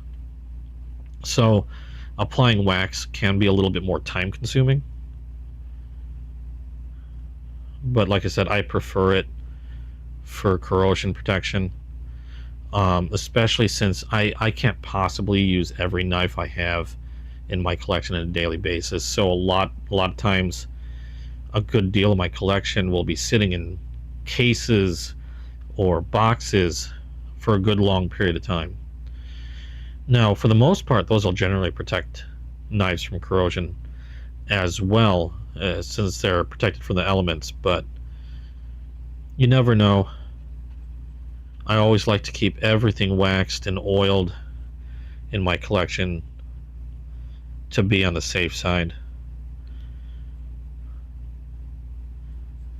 And I just like my knives looking clean.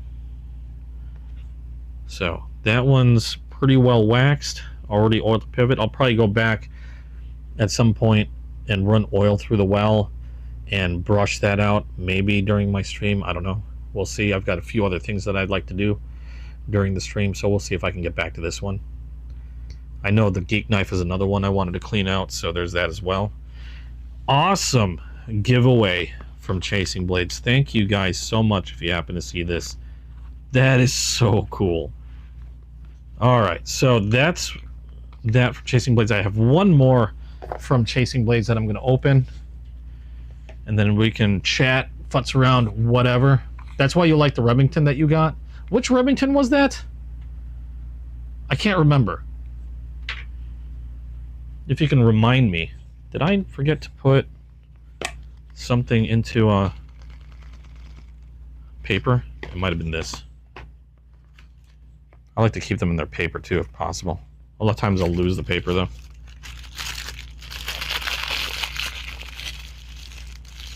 There we go.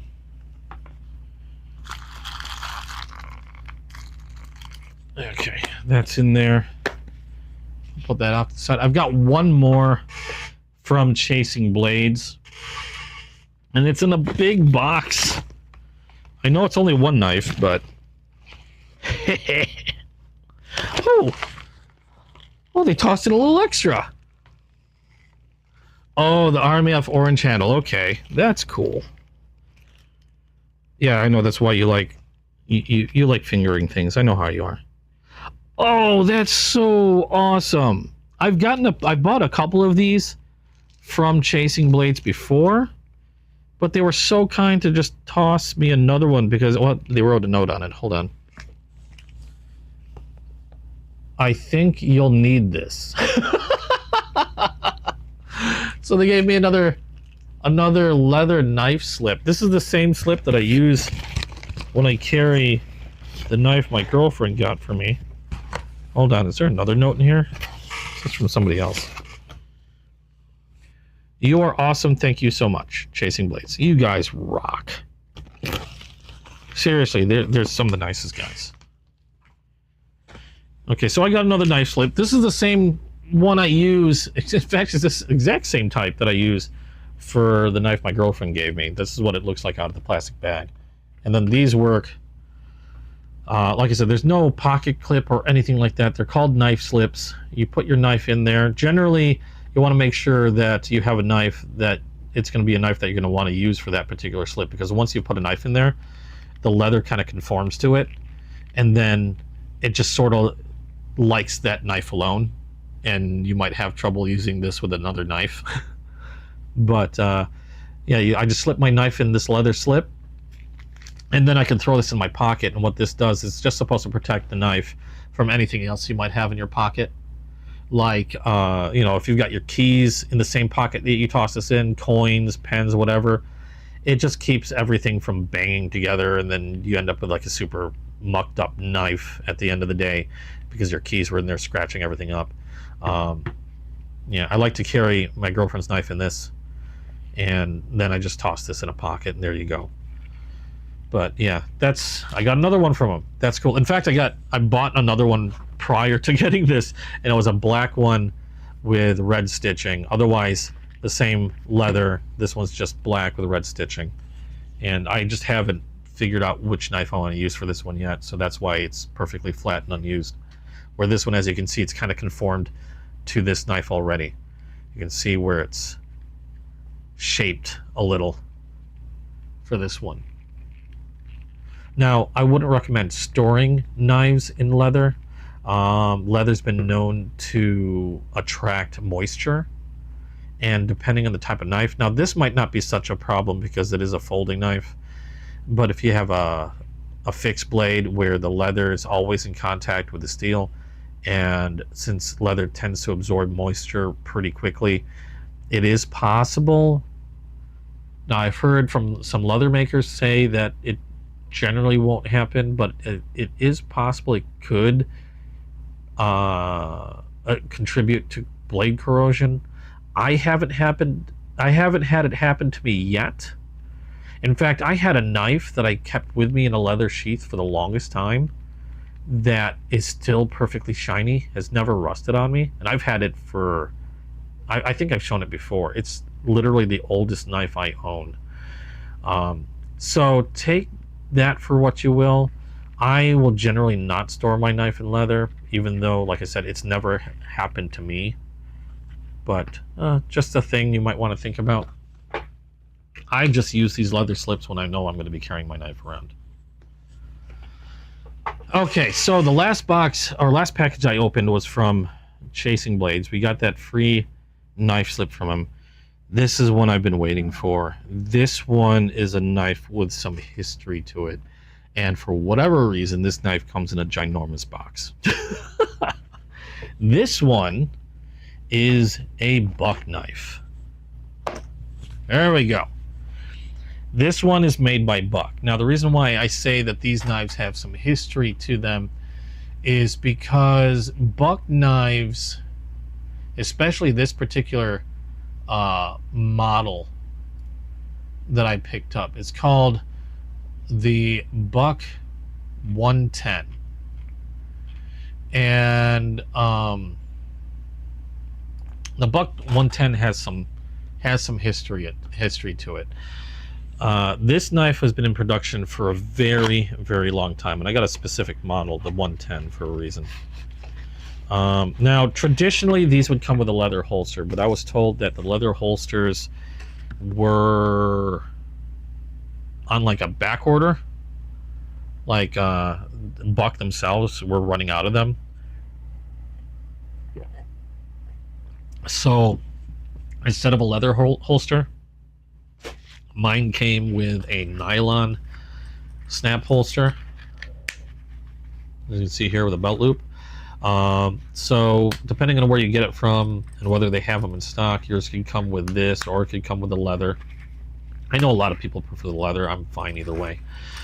But it came with that, and this is the Buck 110. Let me get this. Oh god. Okay. There we go.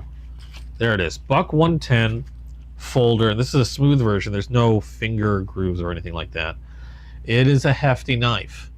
It is a classic knife. These Bucks have been around a long time. The reason why I bought it is partially because there's a history to these knives. Another reason why I got it is because I remember having a buck a long time ago when I was very young, or at least it was either a buck or a buck clone. Actually, now that I think it might have been a buck clone. But these were very popular knives back probably when, you know, your grandfather, your grandfather's father, your great-grandfather.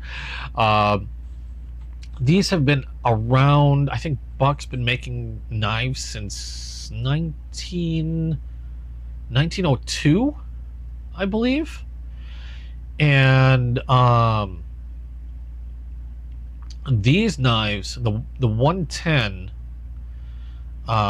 was, I think, I should look this up. I think 1964. Somebody check for me. I might be wrong. 1964, I think. And it was their first knife. It was a new kind of folding knife at the time. They wanted to make a knife that was they wanted to make a folding knife that was as strong as a fixed blade. And I believe they're the ones. I believe they're the ones that came up with the lockback. And ever since then, Buck has been, I guess, what I'm trying to think of the words because now the words are escaping. The lockback itself is still in use today. It's one of the strongest locking mechanisms when it comes to a lock blade. It's still one of the strongest locking mechanisms when it comes to a lock blade. And like I said, still in use today, still copied by plenty. Hold on a second, the door was open. Okay. And with good reason, because it's a solid locking mechanism, strong locking mechanism, relatively simple locking mechanism. And it's one of those that it's kind of hard. I mean, everybody's always trying to improve on, and still, it's like the 1911. It's an old gun, but still loved by many, and still works. And it's kind of hard. It's kind of hard to argue as to its effectiveness. Now, this one, the 110. Like I said, was the first of their knives, I believe, to come with a lock blade or with a lockback mechanism. I think this is a 3.7 inch clip point. I don't know about the actual size. I'm surprised I'm remembering even this much info. Yeah, 3.75 inch blade lockback, like I said. This one is with ebony wood scales and brass bolsters, which I'm sure would polish up really nice if I were to do so. Famous forever warranty. Buck knives unconditionally warrants that or repair or at our option replace this knife if it is found to contain any defects in material or workmanship. So their famous warranty, a message from the Buck family. If you want to read that, I'll just freeze it at this frame. But I wanted one of these because to me, getting a Buck knife is kind of like getting something that was a part of the development of every knife that came after it. It is a piece of history still. And while it might not be something I will use on the daily, because admittedly it's a big knife and it's a pretty weighty knife. This thing's got some weight to it. I don't have my scale out. Where is it? There it is.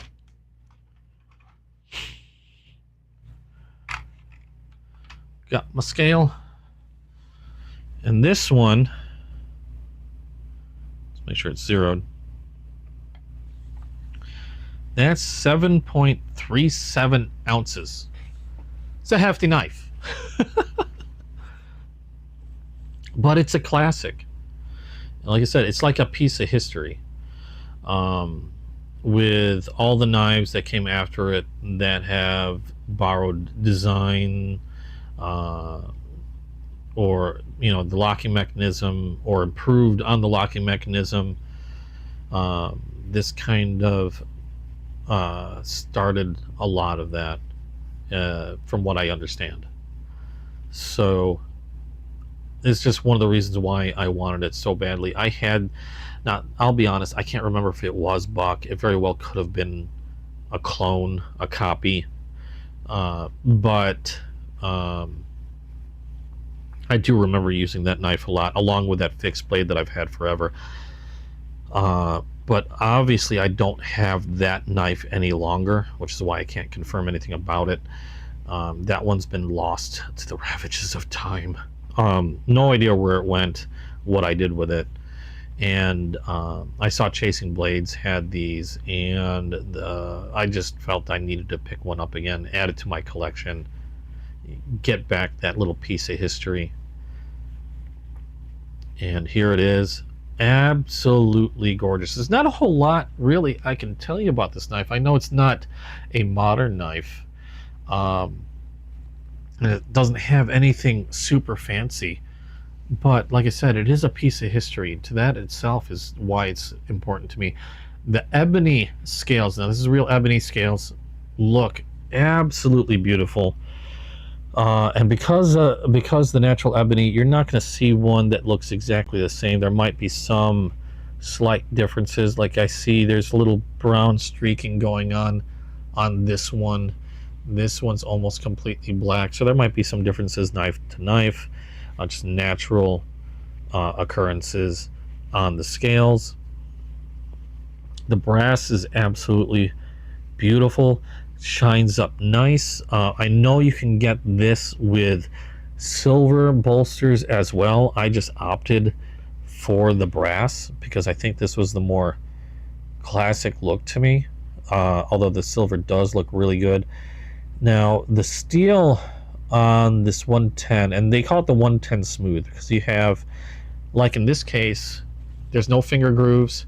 It's just smooth down the handle, which is something I wanted because it makes it a somewhat neutral handle. It's got some curvature to it, but otherwise it's pretty neutral. You can hold it in different ways without finger grooves getting in the way, at least for me. They do have grips that have finger grooves going down the entirety of the handle, if that's something that you like. I just opted for the smooth. The lock itself, like I said, lockbacks like this tend to have the strongest locks out of most any folding knives, with very few exceptions, and this is no exception. There is no movement to this blade whatsoever, up or down, side to side. That is solidly locked. Really nice looking clip point blade, almost like a Bowie knife. The weight, while heavy, and again it's something I probably won't be carrying just due to the size, weight wise could be a bit much for some people. I find the weight of this knife to be very reassuring. This is something that an outdoors person would really get a good use out of, skinning hides, food prep, what have you. I was saying something about the steel. The steel on this one, I believe is 420 stainless steel. I know they come in different types. I can't recall if this was 420 or 440. Let me look real quick. I don't know if they have it on the box or anything. I don't recall seeing it on the box. Yeah, genuine ebony hardwood handle. That's all I can see on this. I'd like to say it's 420. It could be 440. Maybe somebody can confirm later. But it is stainless steel. 420 or 440, regardless of whether it's 420 or 440, it makes it relatively easy to sharpen, and still will take a really good keen edge to it.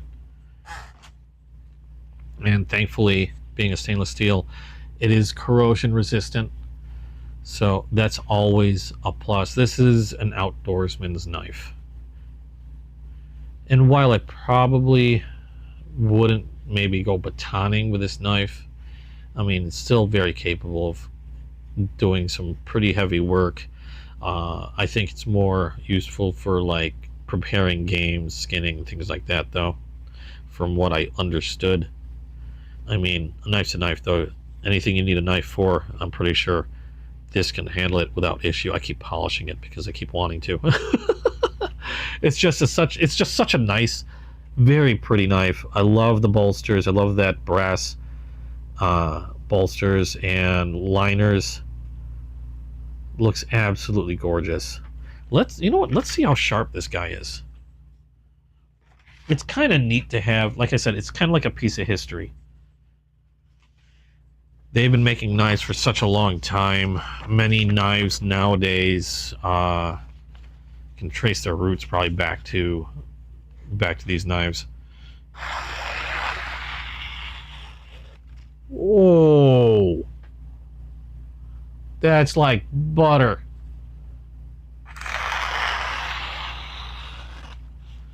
That super smooth. I'm gonna turn this into an ASMR channel.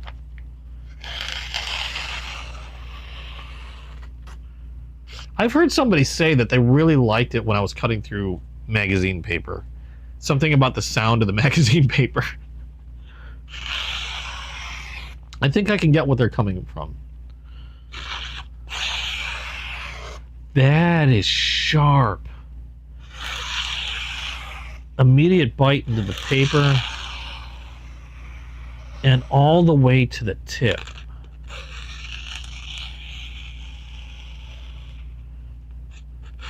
Even down to the base. Nice and sharp. Oh, they did a great job with finishing that edge. You don't hear me say it because there's a reason why I use magazine paper when I test cut like this. It's because there's not much support to it. It's pretty flimsy paper. If a knife is dull, it's just going to push that paper away right from the onset. It's also very easy to tear. And a lot of times now I know you can't feel it, but sometimes you can feel, or a lot of times you can feel it, and sometimes you can hear it.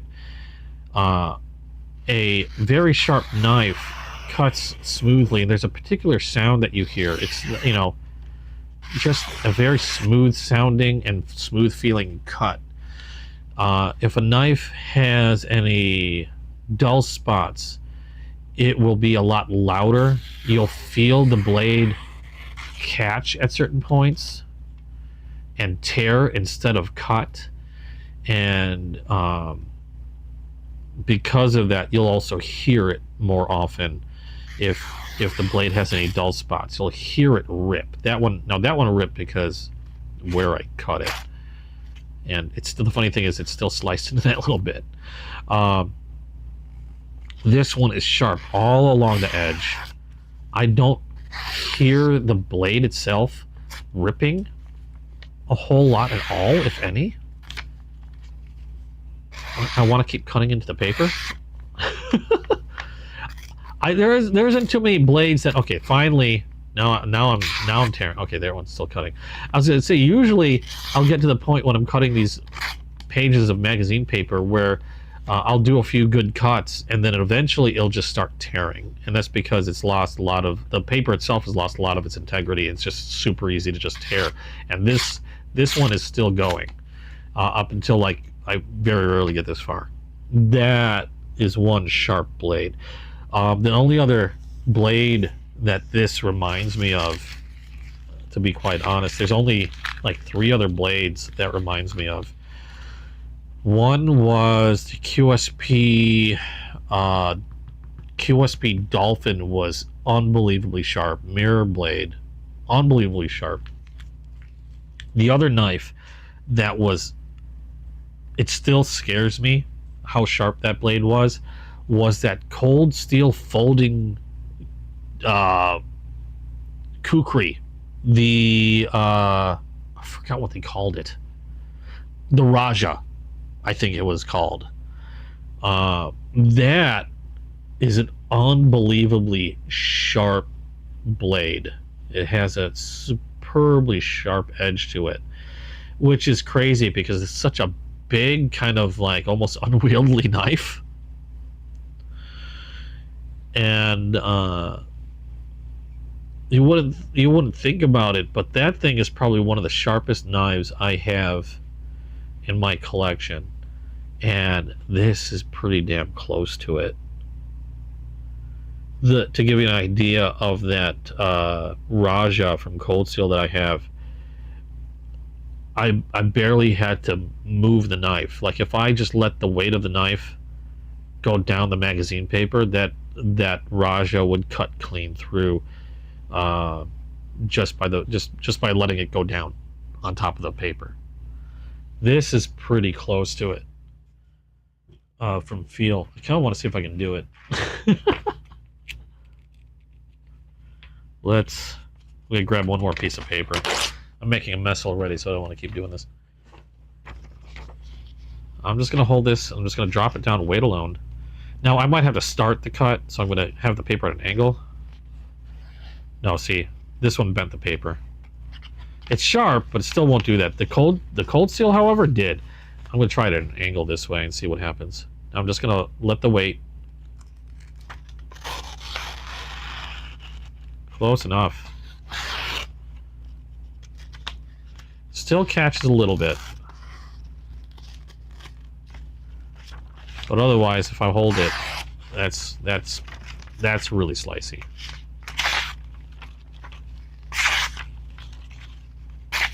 Oh, that one tore. Yeah, now I'm just being stupid. Really sharp blade. Get out of there. Yeah, I'm making a mess.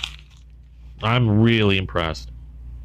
And like I said, more by the fact, I'm more impressed by its history.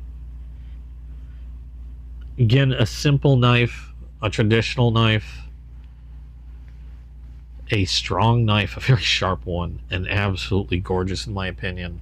I think this is one of those knives, like everybody has their preference. People who collect, they all have their preferences on what knives they like, what they like to include. I think this is one of those knives that every collector should have one of in their collection, if anything, for the history, and to appreciate where a lot of those modern knives that they may have in their collection, or traditional knives for that matter,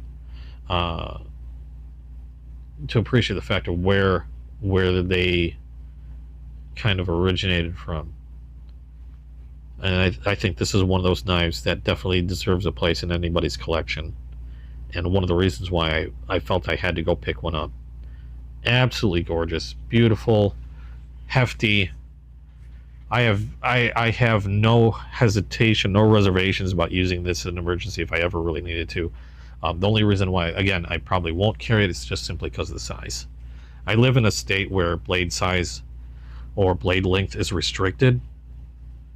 And while I've been known to carry knives that are slightly over or that limit now and then, this is a little obvious. So, yeah, this one probably won't be carried. This is just going to be admired in my collection. Now let's close that one carefully. I don't want to feel like testing that snap out, so I'm just going to let that close carefully. We'll get that in the sheath. Let's put that out in the sheath. That fits nice and snug. That close on it. There we go. Not a bad sheath. I mean, I do like leather, but for a nylon sheath, that's actually not bad. I've definitely seen worse. They could have done a lot worse. That's pretty nice. Okay, so that's all the packages that I had to open. So now it's kind of like just open chat time. If anybody had any questions on any of the knives I've opened, want to see them again, or just any general questions about my collection itself, let me know. Ask away. Otherwise, my intent was to do some knife sharpening and or cleaning and whatever the hell else. So in order to do that, I'm going to replace this mat because I don't want to dirty this mat too much. I like this NAFS mat, my knife mat. What I'm going to do is I'm going to replace that mat with my gun mat. If I can reach for it. The reason why I do this is because this mat's already soaked up some oil. I think it's made to soak up oil, because I use this for my gun cleaning. And what we'll do is let's start off with some cleaning. Oh, sorry about the sniffles. Let's start off with some cleaning. I'm gonna clear out a little bit of space here. I got too much stuff on my table. Oops. So we'll leave some of these knives here because I don't know how many I'm gonna clean right away. But we'll move some of this stuff off that I don't need. That's cool that they included another slip. That's awesome. I have so many slips now. I still need more, but that's so cool. Thank you, Chasing Blades, if you happen to see this. Thank you so much. Ah, okay. You can find a place to go. And I got the sniffles, like something horribly, so my apologies if I'm sniffling. That might happen for a little while. Let's start out. Stars? Yes. This is my Alien Gear gun mat. Alien Gear is probably my favorite holster manufacturer, just because I like the way their systems work. Like, I like you can buy one holster system for a gun, and then if you happen to buy another, like you get a new gun or something, you don't have to buy the entire system again. You can just buy the shell, and the system that you had before will work with your new gun. Yeah, your sinuses are killing you. I'm sorry. My allergies, heat, thankfully air conditioner. I forgot I don't have a light on. Been sitting in the dark. My ring light's been bright enough, but there we go. A little bit more light never hurt. This will help with cleaning and all that other fun stuff. Okay. And again, sorry about the sniffles. Ugh, my chair. What am I hooked on? I'm hooked on something. Okay. Let's start with the Trivisa. There's not going to be a whole lot that needs to be done with this. It is a 14C 28N steel blade, so it is pretty corrosion resistant. I was just surprised to see that steel on a blade or a knife this cheap. I'm surprised at the quality. Again, pretty well centered in there. I mean, this is a nice knife for 27 bucks. I paid only 20 bucks for it. Now this does have washers. It doesn't have bearings, which is why I wanted to start off with that. One of the first things I'm going to do is I'm going to add some KPL, which is knife pivot lube or oil. And this little tiny bottle, how big is this bottle? 10 milliliters. Has literally done hundreds of knives, and I'm halfway through. I'm just halfway through it. This has done hundreds of knives. I'm going to take this and we're going to apply one drop to either side of the blade at the pivot, and then we'll just let that oil wick through. Or did I do that before? I can't remember if I've already done that. Either way, we'll too much oil never really hurt. Just wipe it away. And we'll work that oil into the pivot. It's using washers in there, which is why you can see it's a little stiff. Not to mention the liner lock is probably pressing along the side too. But this isn't even much for trying to make it any faster, because this is not a really speedy deploying knife, just because of this long I don't know what you want to call this flipper, but it'll keep it nice and smooth, and it'll also help prevent any corrosion in that area, and help cut down on any wear at the pivot, and so it remains smooth for a nice long time. So yeah, it'll wick in there. Move it around a little bit, make sure the oil gets everywhere it needs to be, and then that should be good. And like I said, it's not the quickest, because I think my finger gets in the way. It's kind of awkward. Yeah, my finger kind of gets in the way back there. But again, I don't believe that's made to be super fast deployment. I know I said it before, but I'm really impressed with this knife. How big is this blade? I didn't measure. Did I measure how long this was? I don't know if I measured how long it was. I might have said it because I might have read it on the website. It's just a hair under 3.5 inches. But pretty cool. Alright, now that I've got the pivot oiled, we are going to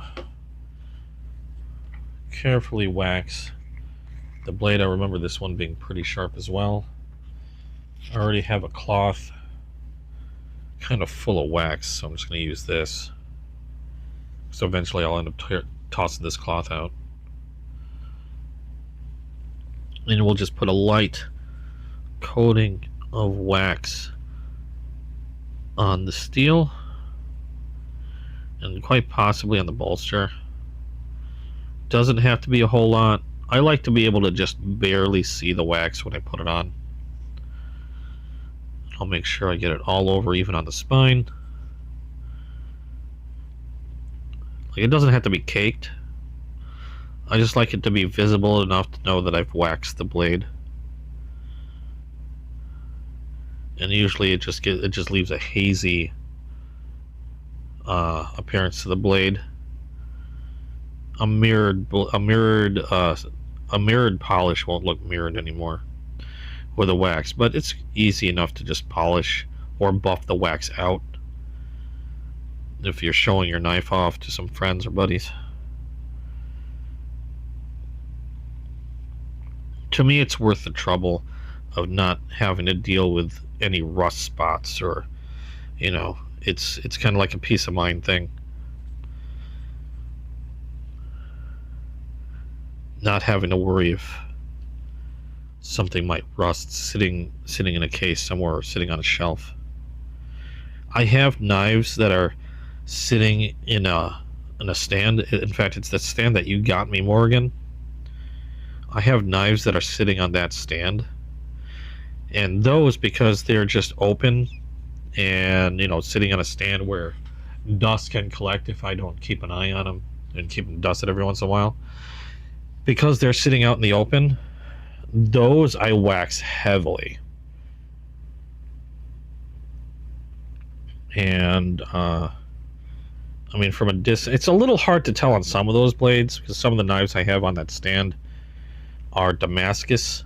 So, I mean, you see the Damascus steel, it's kind of hard to tell if there's wax on there. But I have some that have a mirrored polish on there, and you can tell they're all waxed that same way, really heavily waxed.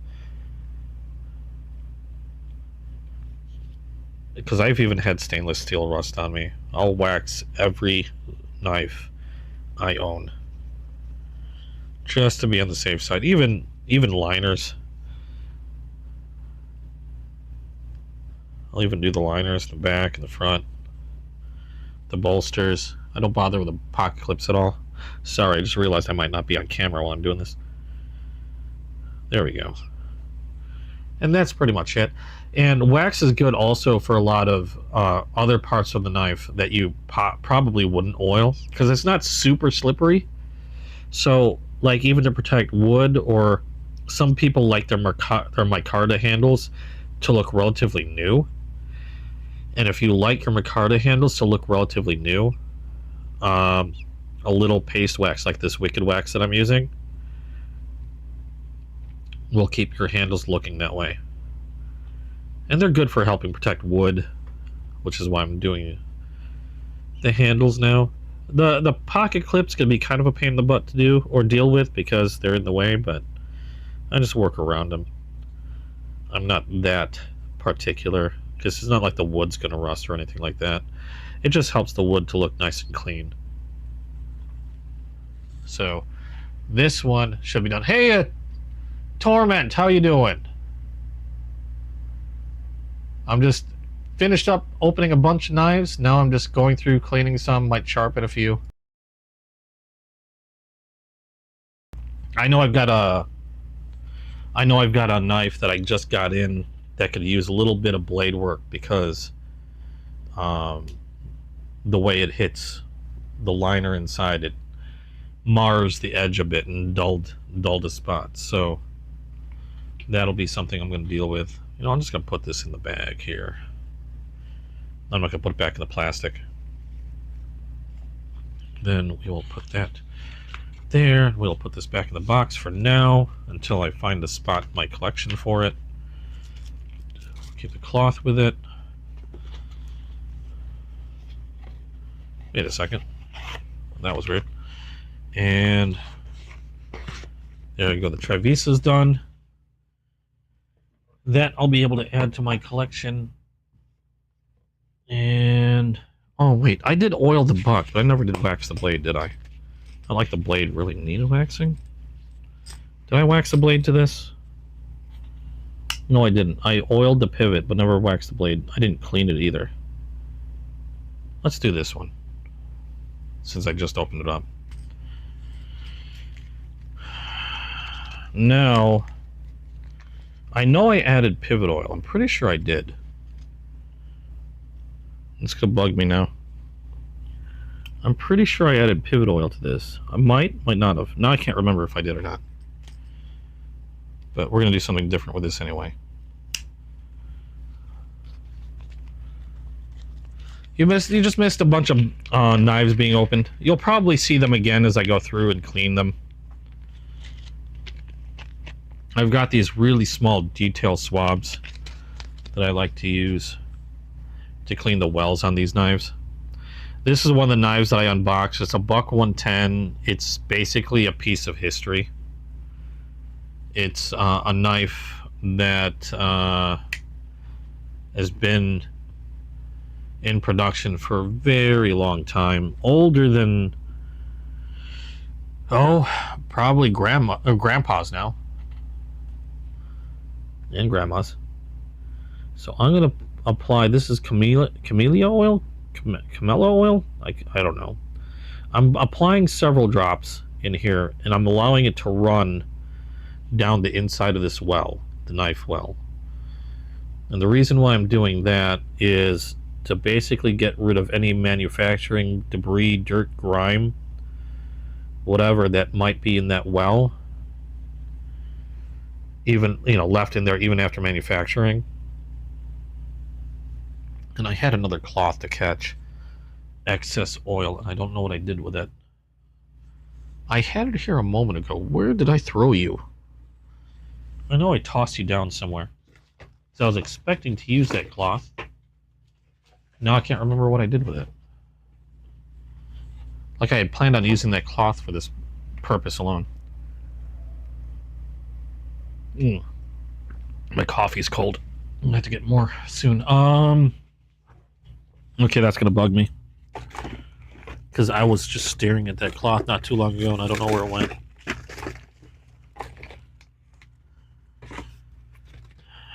Gosh darn it. There's another cloth, I just don't want to use it. It's a relatively clean cloth.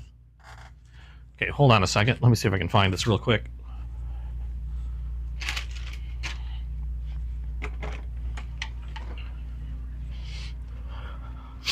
I had a cloth on me. What do I do with it?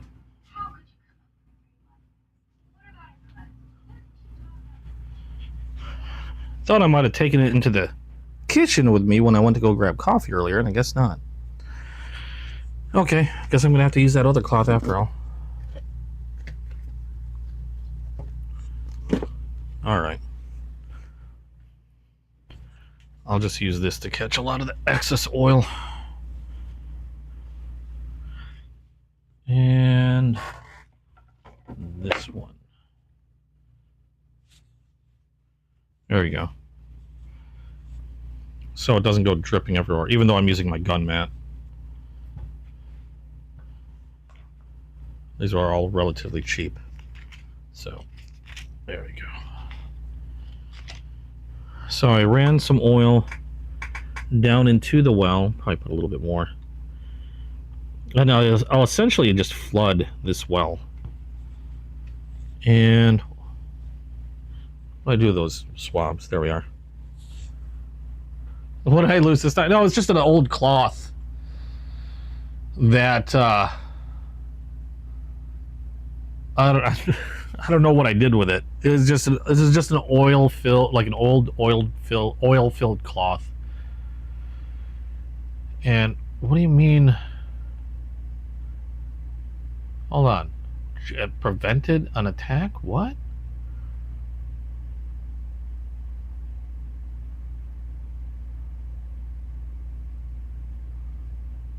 Okay. Weird. I don't know, my antivirus just said it removed an attack.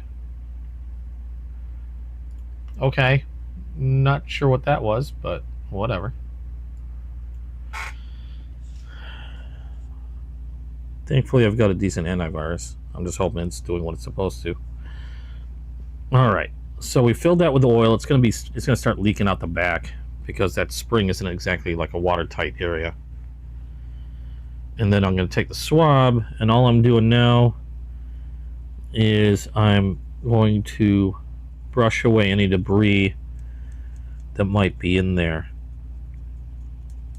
and clean the inside of this well. And not too bad, actually. There's a little black on that swab, but actually surprisingly decent. I thought I saw a piece of debris, but apparently it just looks like it's a part of that, like just the dark part of that spring that's in the back. And then I will continue to brush down towards the bottom of the well. And if there's any large solids in there, that's usually where they'll start to drop out.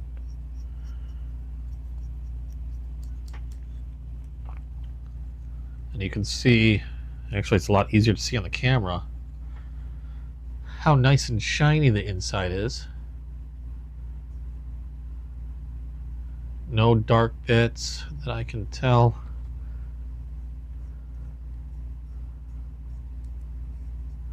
And this is picking up a little bit. It's no longer perfectly white. I'm sure to make sure, I'm sure to get around that pivot area is usually the worst. And then on either edge of this spring. And that's about it. I think that's good to go. And a lot of that oil, like I said, will start to leak out the back. Just make sure I dry that, remove any excess from the back there. And I only needed that one swab. A little excess from the front.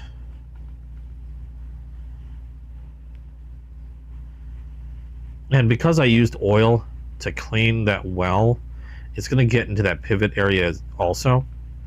I don't really need to oil that pivot. Actually, before I close the blade, I'm going to apply some wax since it's already open. And then just like I did before with the other knife, I'm going to apply some wax. Now, like I said, this is at least 420. I believe it's 420 stainless steel, so corrosion is not going to be too big of an issue. But again, I don't know how long this will sit, just like sit in my collection before I pull it out again. So I'd rather be safe than sorry. And I will wax this entire blade, as well as the back. And I just realized this has a relatively sharp, almost like a sharp false edge, which means it's not very false. Right back there, I almost felt it cut into the cloth, so I gotta be a little careful of that. That clip, it's not like razor sharp, but I can definitely see cutting something with it. Right on the back. It's sharp enough.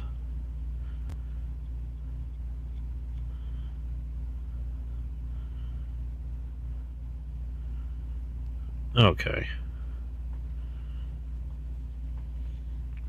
So that blade is pretty well waxed. I'll go along the back as well on the spring, or the locking mechanism. And this is one where I'll pretty much wax the entire thing. The brass bolsters, the ebony wood. I really like the look of ebony. Even in my guitars, I really loved ebony fretboards. I just loved the look.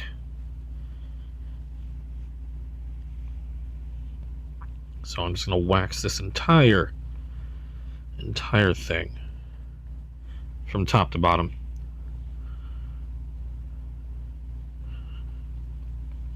And then we'll close this up so it'll be a little easier on me.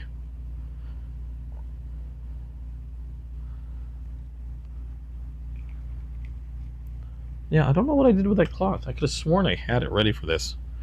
I must have put it down somewhere and just completely forgot where I put it down. You know, I am Morgan. I've still got a little oil leaking out from the back, but not too bad. Good amount of wax. And I don't like cake these unless they're like out sitting out on that stand. So just enough for me to put a sheen onto either the metal parts or the wood scales, just enough so I can see that they're shined up.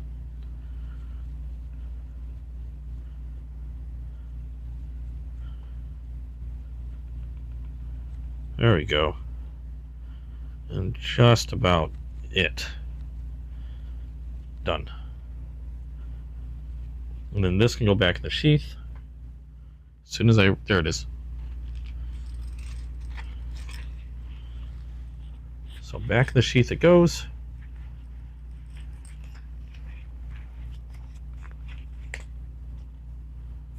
And that's done until I think of a better place to put that in my collection. This is one of those, I'm in the market. I'm looking for a nice like display case for some of my favorite knives. I've picked out a few that I really like, but they run in like close to $100, which is like, eek, I could buy a knife for that. So I keep going back and forth. I'm like, I could really use that display case, but you know what? I could buy a knife for that amount. And then usually what ends up happening is I end up buying the knife. But I'm looking for a nice like display case which has a nice like clear, either probably not glass because I wouldn't want to deal with breakage, but a nice clear top that you can see some of the knives that I put on there. And then maybe a drawer or two where I can store more knives. This is the Geek. We're gonna clean this off real quick. I don't believe I waxed it or anything. I did run the polishing cloth on it. We're gonna put some oil back here on the pivot area. Start with that. And then we're going to run some oil into the wells. I do like that this has a half stop.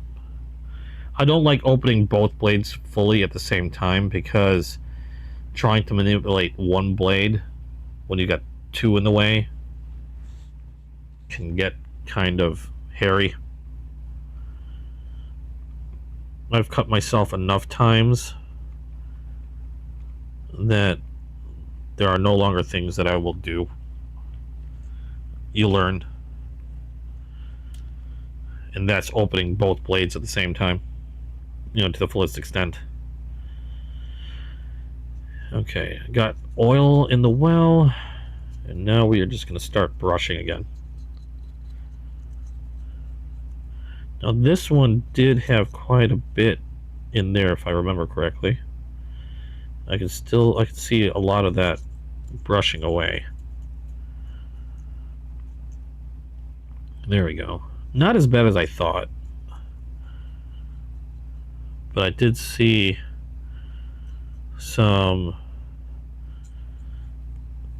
rather sizable pieces of debris in there that must have fallen away with the oil as it dripped onto the cloth. Surprisingly clear though on the swab side. I expected to be there to be I expected there to be a little bit more. And just swab around here real quick.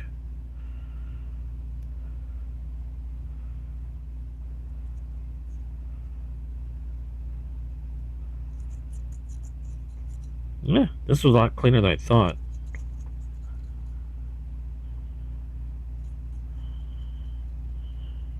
Did you ever sharpen that axe, Morgan? I know Morgan got a brand new axe. Double-headed battle axe. Oh, there's a big chunk of... I don't know what that was. Some metal filings. There we go.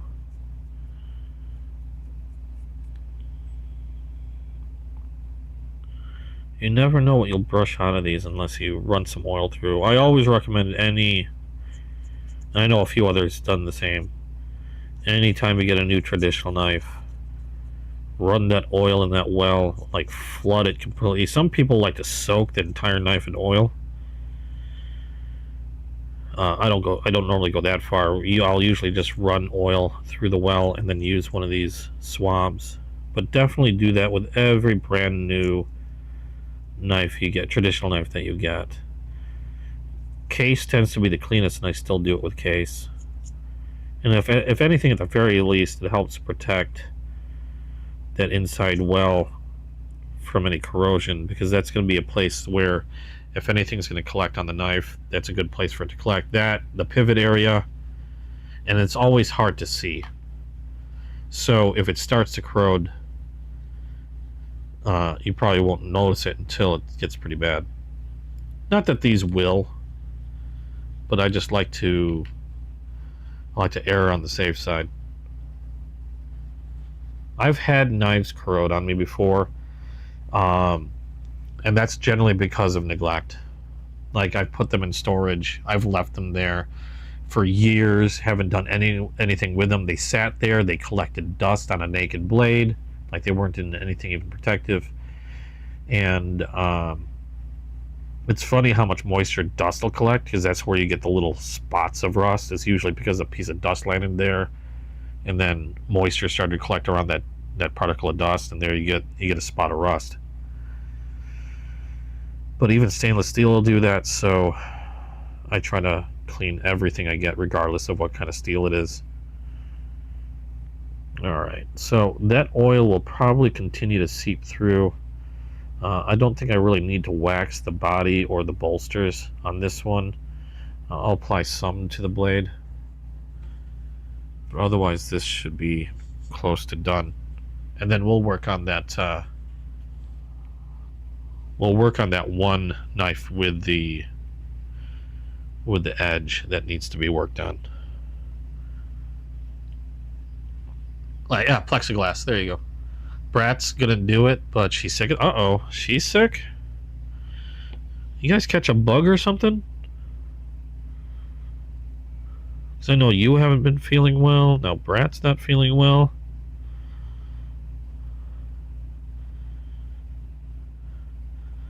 You know, if anybody was going to watch these, I thought Brat would be, like, up and watching me.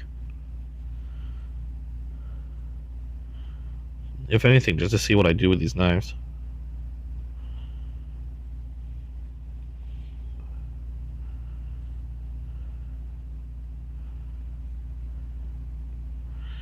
And I know I probably take more meticulous care in waxing and oiling than most people do.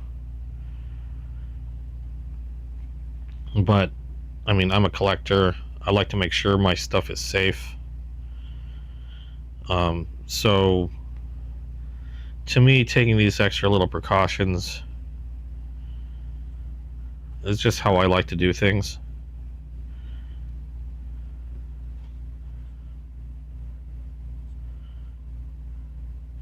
I know people that have their own collections that don't do anywhere near as much as what I do, and their collections are perfectly fine.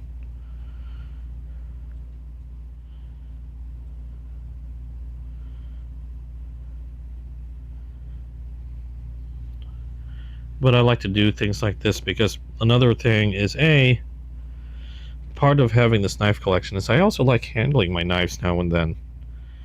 And going back to maintain my knives is another way to kind of like reconnect with the knives that I have in my collection. Play around with something that I might not have seen for a little while. Inspect them to make sure that there's, like, you know, nothing going on in terms of like corrosion or anything like that. Because I'll go over every knife on my collection like maybe twice a year. And what I mean by that is, like, 2 times a year I'll break the cases open the boxes, and I'll just make sure that there's still wax on them or still oil, that there's spot or rust free, and reapply or re-clean if necessary, and then off to the next one. And like I said, it's another way for me to connect and remember what I have in my collection other than staring at a spreadsheet. Handle a knife that I haven't handled in a long while. Remember why I wanted the knife in the first place.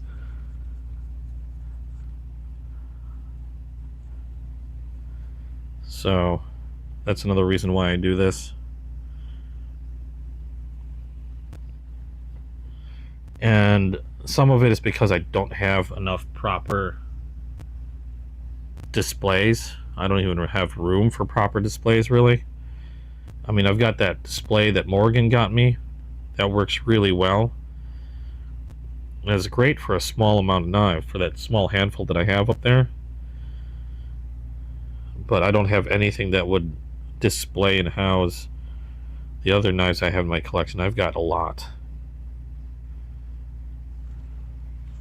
I haven't done a full count because I still haven't added the Titan knives to my collection. I haven't added all these knives to my collection. So I'm looking at, even with the knives that I did sell, I am probably looking at close to 300 knives. Close, not quite. Probably closer to 250.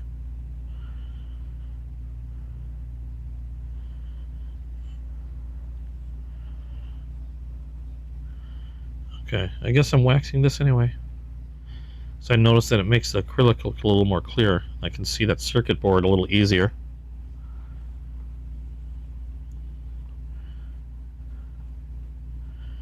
And again, that's not a boast or anything. I've been collecting knives for a good long time. I've sold plenty of knives in the past.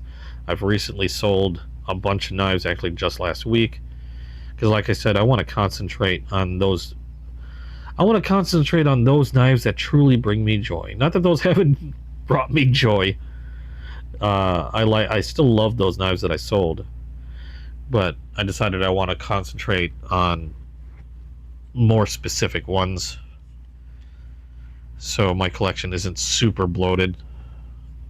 Probably someone would probably say it's already bloated. Like I said, in this case, like trappers, I do like this type of knife with the 2 blades. This geek knife is awesome. Uh-oh, I hear thunder. I know we're in for some storms too. Hopefully that won't affect the rest of the stream and the power doesn't go out. So we are going to move on. I know there's other knives I want to clean, but I want to get to that that Baron Sun.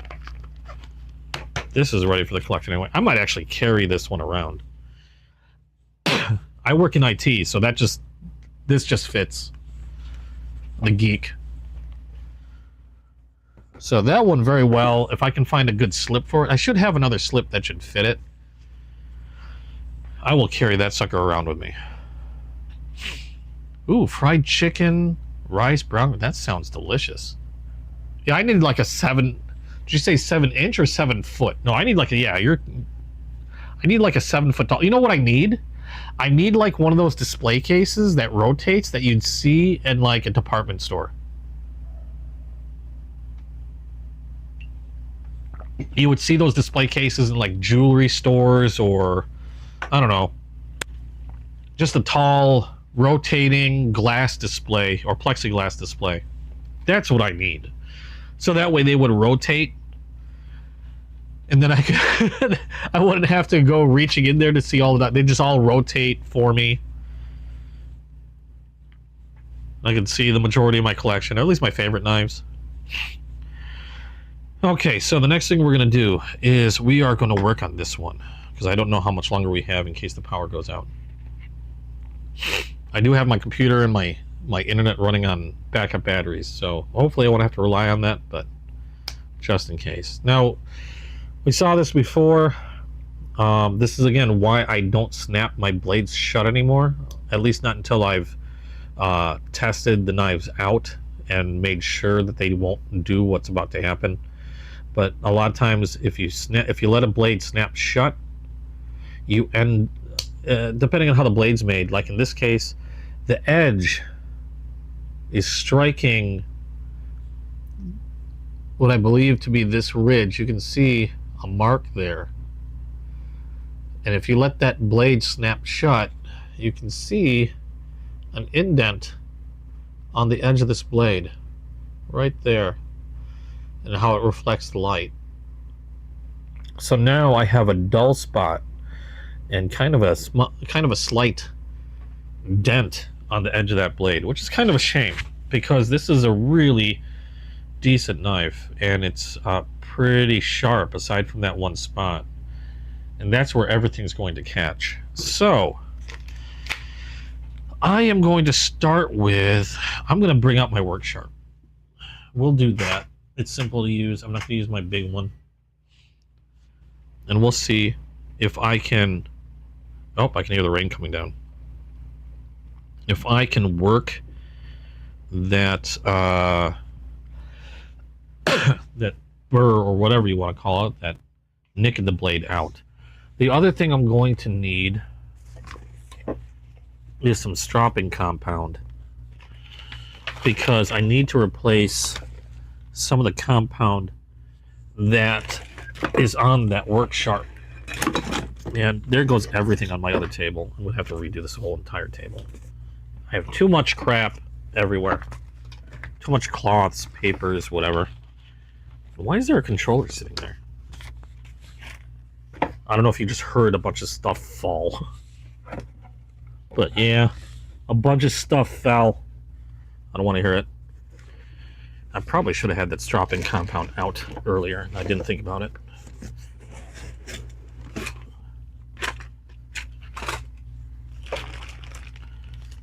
I got lazy with my cleanup for my last auction. And I also put this box where my sharpening stuff is.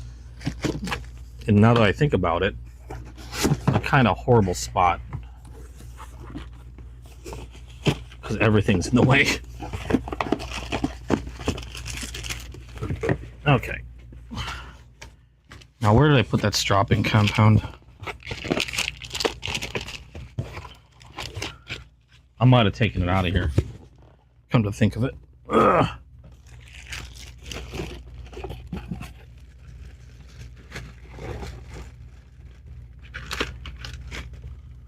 Oh, candy. I was wondering where that went. Yes, my shit's a mess. Okay. There we go. Oh! Found that cloth. I don't know how it fell back there, but that's where it went. It went behind the table. Okay. Well, this is not the stropping compound I wanted to use, but it's a stropping compound I will use. And you guys will get to see what I do with this thing in order to clean the old stuff off. Yeah, store display. So sometimes you end up with a leather strop that has some old stropping compound on it. It's turned pretty much black. This is what I do to clean up the leather. Is I just need a razor, like what I have here, razor blade. And you can see it's caked on there, dark, well used. And what I'll do is I'll just take the edge of the razor and just scrape the old stuff off.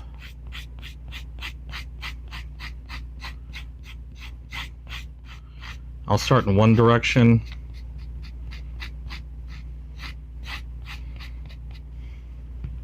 And you can see all the old stropping compound come off, flake off.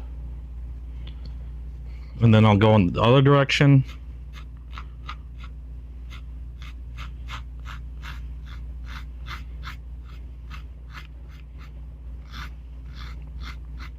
I don't have to apply too much pressure.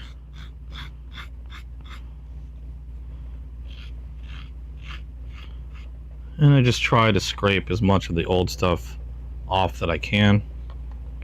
Oh, that rain is really coming down. Well, hopefully I can do this before my internet cuts out, in case my internet cuts out.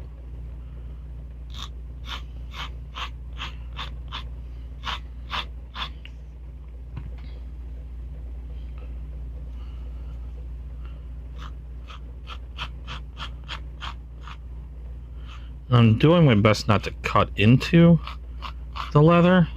And this is a pretty thick piece of leather they have on this work sharp.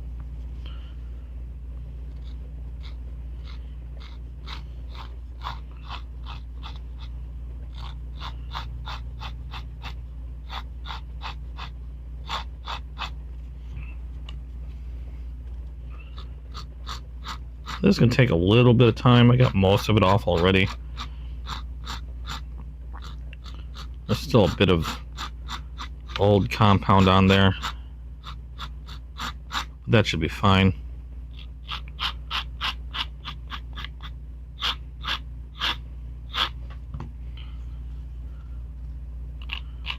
And again, I'm not trying to shave the leather at all. I'm just trying to get all that old waxy compound off. Okay, I think we did pretty good. I'll clean that blade off a little bit. Alright, I wish I knew what I did with that old piece of compound, but I'm going to use a new piece. Ooh, these are huge. The one I had wasn't anywhere near as big. Okay, and then what I'm going to do now is this is the stropping compound that I have. I'm just going to take this essentially giant crayon and then I'm going to rub it into the leather. I'm going to put a generous amount on there. And it's just like I'm coloring in something in a coloring book or trying to fill something in. I just rub it into the leather.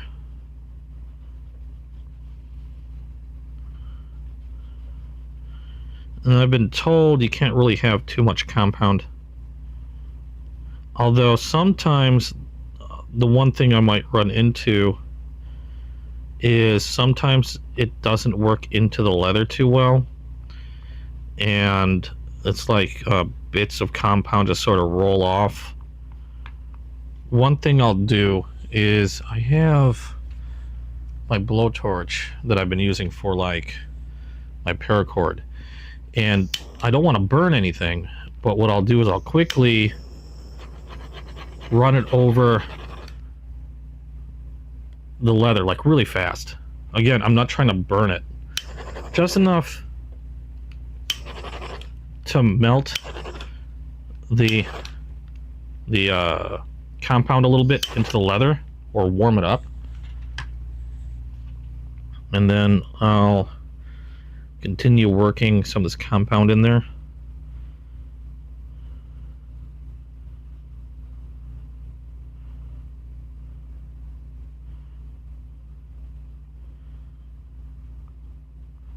Just to make sure I got a good amount on top of that leather. I don't even use that blowtorch all too often. It depends on the compound. I notice some compounds I can work into the leather without much difficulty. And then some, like this one that I just tried using, I haven't used this stuff before. Wanted to just sort of roll around and fall off. And that's why I took the blowtorch out. Okay, let me close this off. Let me put this back in the box. I don't know what I did with my smaller block that I've been using. It's somewhere. Probably moved it around when I was preparing for that last auction, which I might be holding a second auction tomorrow. I haven't scheduled one, but I might be holding another auction. Might be holding another auction tomorrow.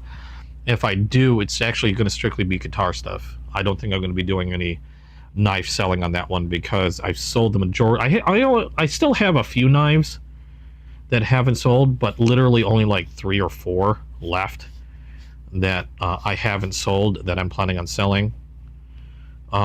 Maybe if I think about it, I might add another thing from my collection, but I don't collect to sell.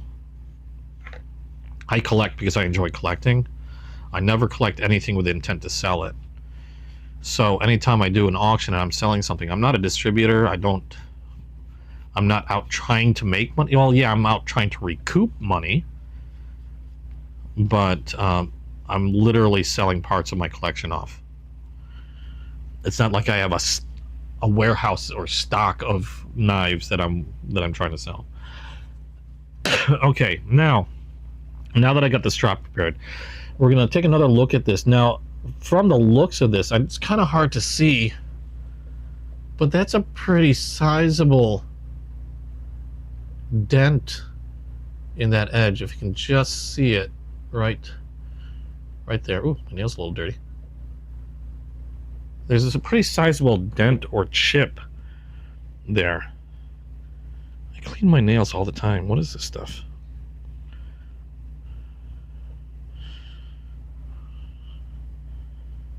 Okay, so this is going to take a little bit of work,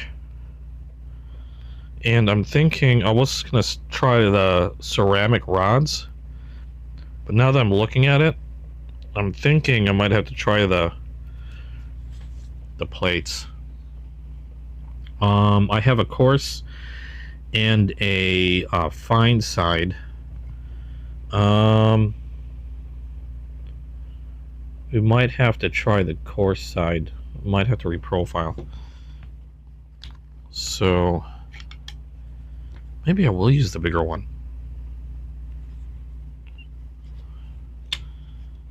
Bigger one might work better. I have a bigger diamond plate right here. This one is a 1000 grit that I have it on currently.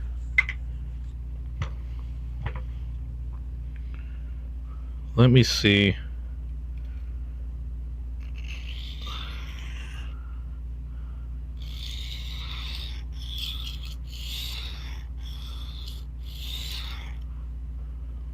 me see where I'm getting with that, if I need to go higher. Now what I'll do is, I know somebody I know wanted to know how I end up sharpening my blades. I'll find the angle. I do have an angle finder. I'll run a blade at, I try to get around like 17%. I have an angle finder that I could use. I don't have it right here. I can pull one out. But I found out that if I have the spine of the blade roughly about, I'm making a divot in my thumb. If I hold it there, it'll remain for a little bit. Right about there is where I kind of want it.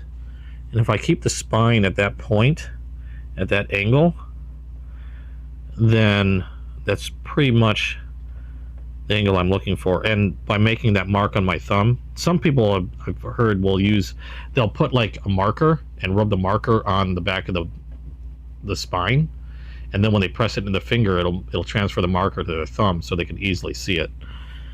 I will just hold my thumb there.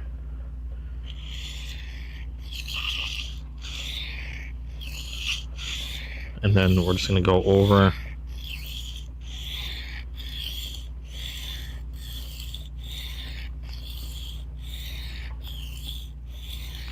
Now I'm trying to keep my wrist locked in place so that way it doesn't start moving up and down too much.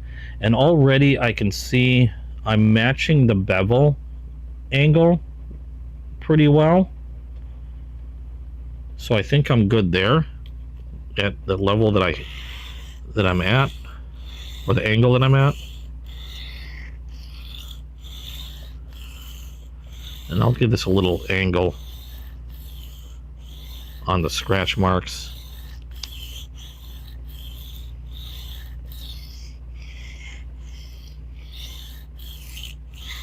There we go.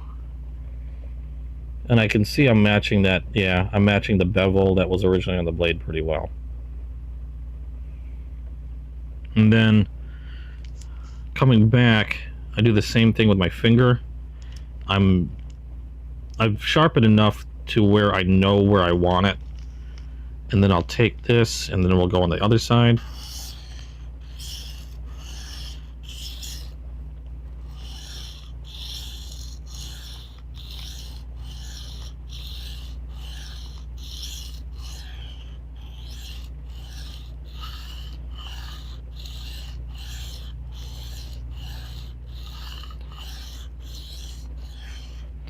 And then what I'll do, I'll take a look, I'll see if there's, yeah, I created a little burr, which is what I want. Oh, drop that, great. Ugh. But I can already see that I've pretty much removed that dent, although my angle, I didn't match it up well enough on that side. Let's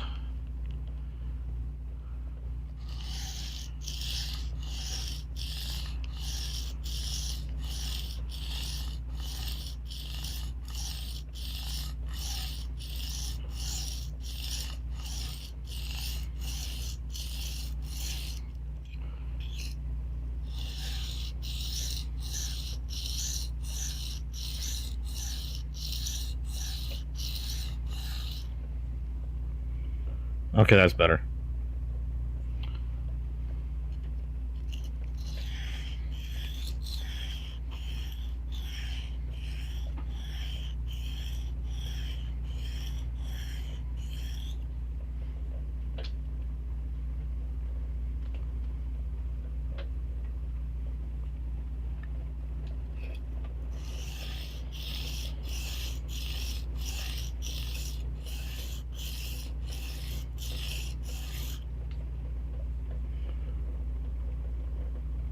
Yeah, that dent that used to be there, pretty much non-existent now.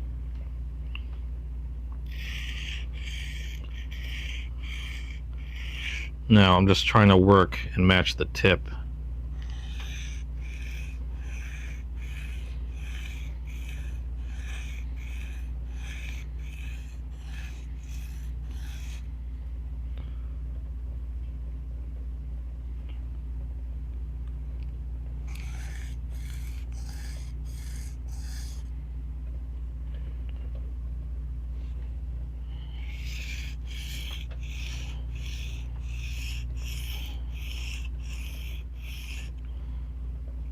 And this is just on the 1000 grit side. And now that I've pretty much reprofiled that dent out, I'm working on removing that burr. So now I'm just going to start running this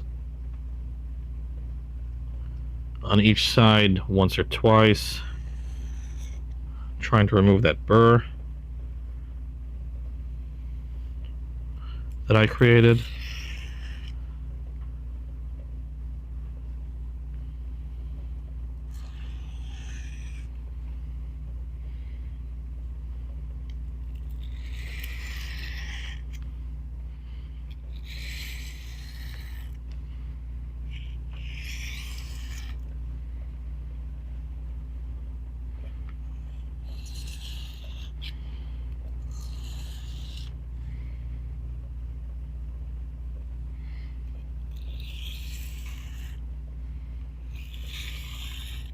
And you don't have to press down all that hard, because right now I'm basically essentially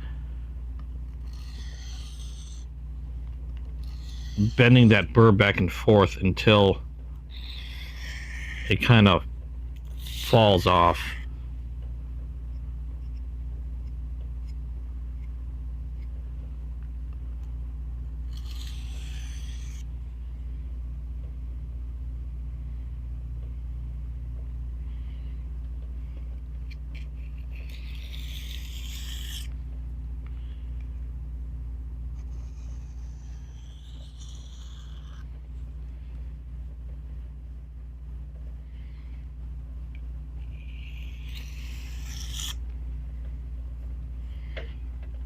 Okay.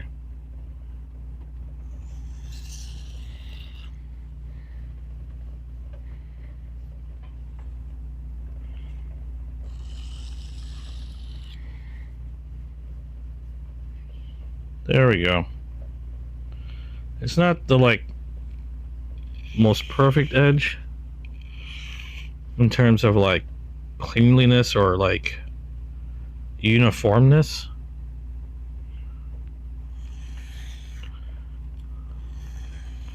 But I'm not too worried about that. I'm just looking to get a nice sharp edge on this to be able to make it a functioning work knife. They don't have to be pretty. If I wanted to make this look pretty, I'd be spending a lot more time and a little bit more care on my angles. But this one, I'm more into wanting to make it a more functional blade.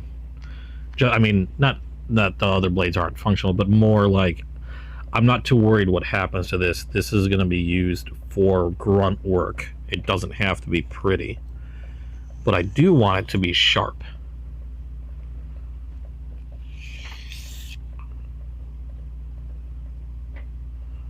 All right.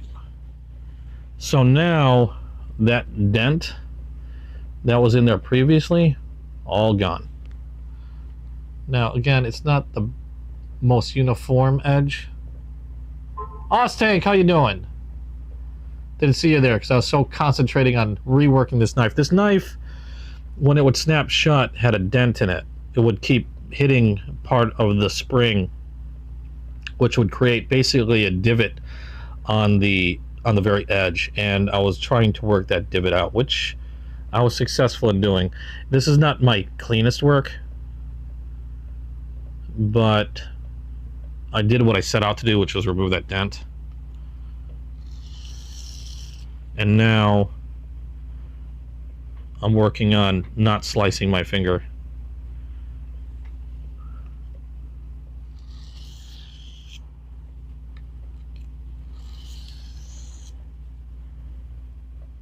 And like I said, it's not the most uniform.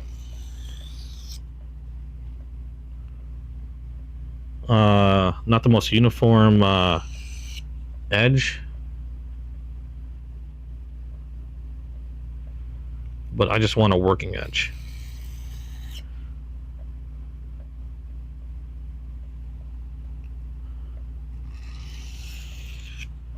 Okay.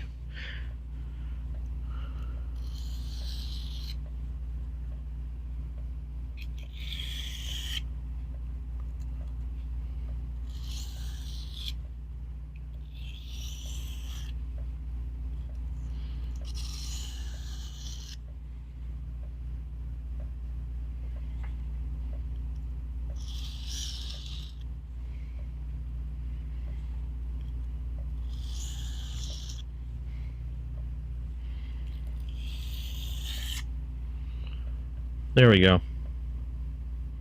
I was trying to clean it up a little bit.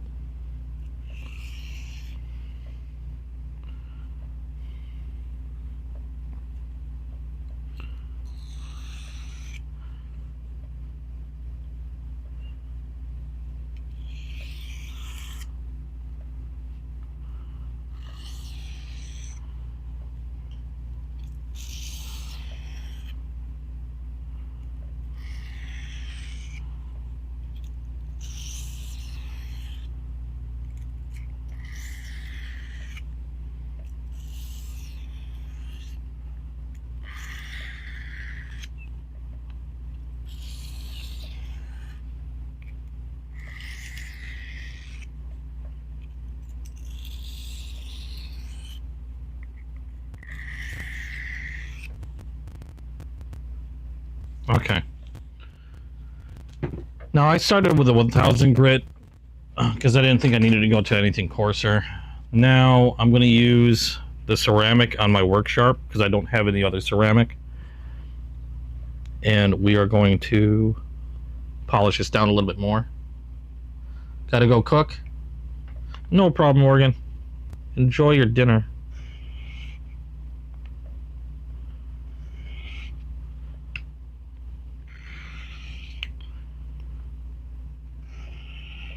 I'm using a coarse ceramic. Essentially just trying to polish that edge down a little bit more. It's possible I could have even done all my sharpening on this coarse ceramic as well. But I was trying to be a little quicker.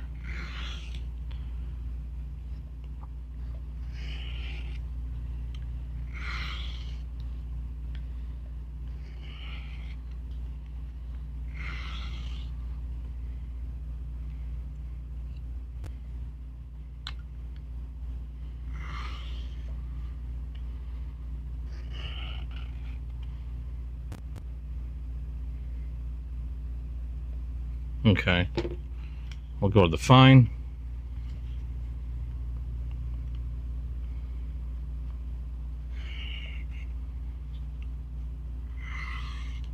And I don't need any real pressure on this.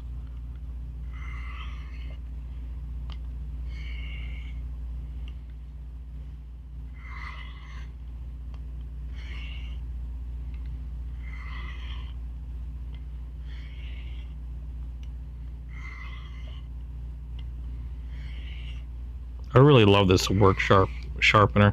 I heard they made an even smaller portable version. Not that this isn't portable. I thought this was small enough. I'm curious about it. I'm just wondering if it's not too small.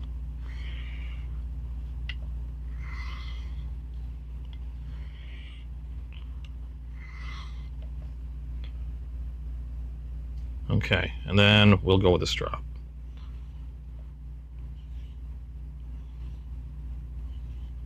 And this one, again, not a lot of pressure on it at all. Oh, you know what I should have done? I didn't do a test cutting with it before. I think the reason why I didn't think about doing a test cutting is because there was a very sizable dent on the edge. But I didn't think about testing the parts that weren't dented. And when I'm stropping, it's very, very light pressure. Most of the pressure is coming from the weight of the blade. In fact, you don't want to apply too much pressure when stropping, because depending on how you have the edge, if you're pushing too hard on a leather strop, you can actually roll the edge over. And then you end up dulling your blade.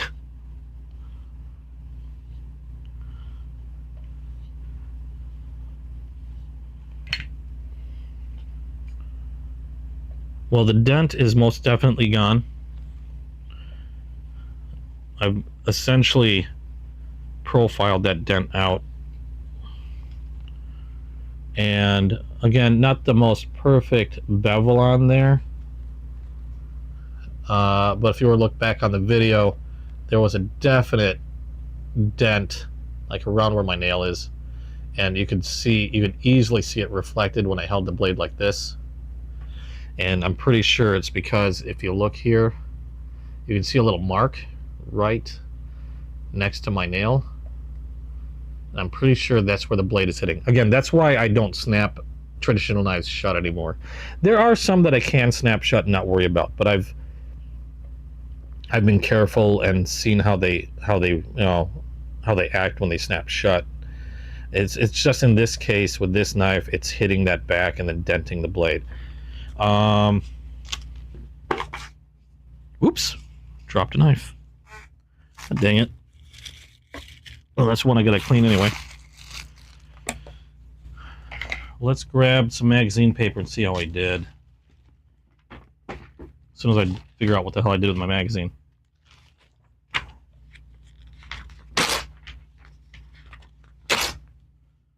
Okay, so I got some paper. That was another leather strop that I had. Let's move that out of the way. And, well, okay. I don't know what that was. We'll cut into this, see how this is.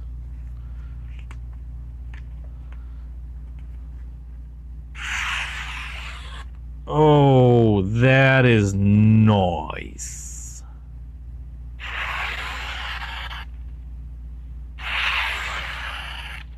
Now, I know I did a relatively quick job. It's kind of weird when I'm doing it for the camera. Oh, okay, there was a little rip. That might have been me doing in the paper. That's not bad. I did a pretty good job of that. Okay, I'm still catching in some spot. Actually, where am I catching? I bet it's like right around here. There it is. Okay, so there's something there. I need to, gotta watch where I put my finger. So I caught something on that edge. Okay. Let's see.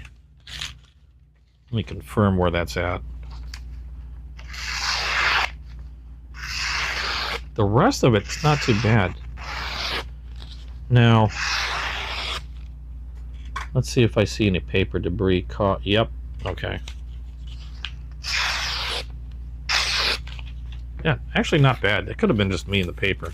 But what I can do is just a few more runs on the fine ceramic, and that should be stellar. And again, don't need a lot of pressure at all.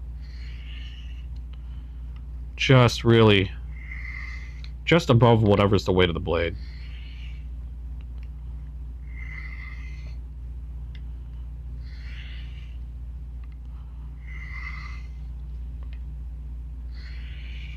I do like how this has angle guides on it already.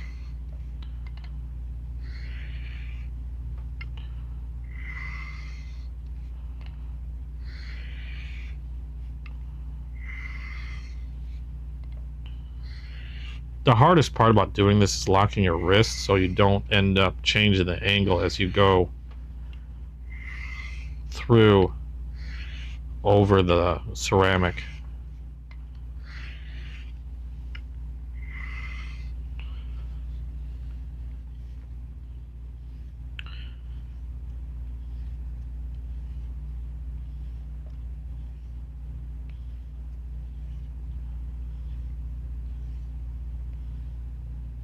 Okay.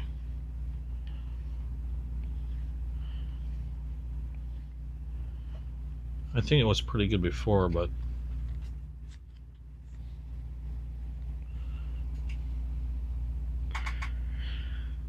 and if I wanted to, like, I'm not too, like I said, this is, to me, this is a work knife. This is something that I just want sharp. I'll be using this for grunt work, cutting boxes, anything that I need the knife for, really.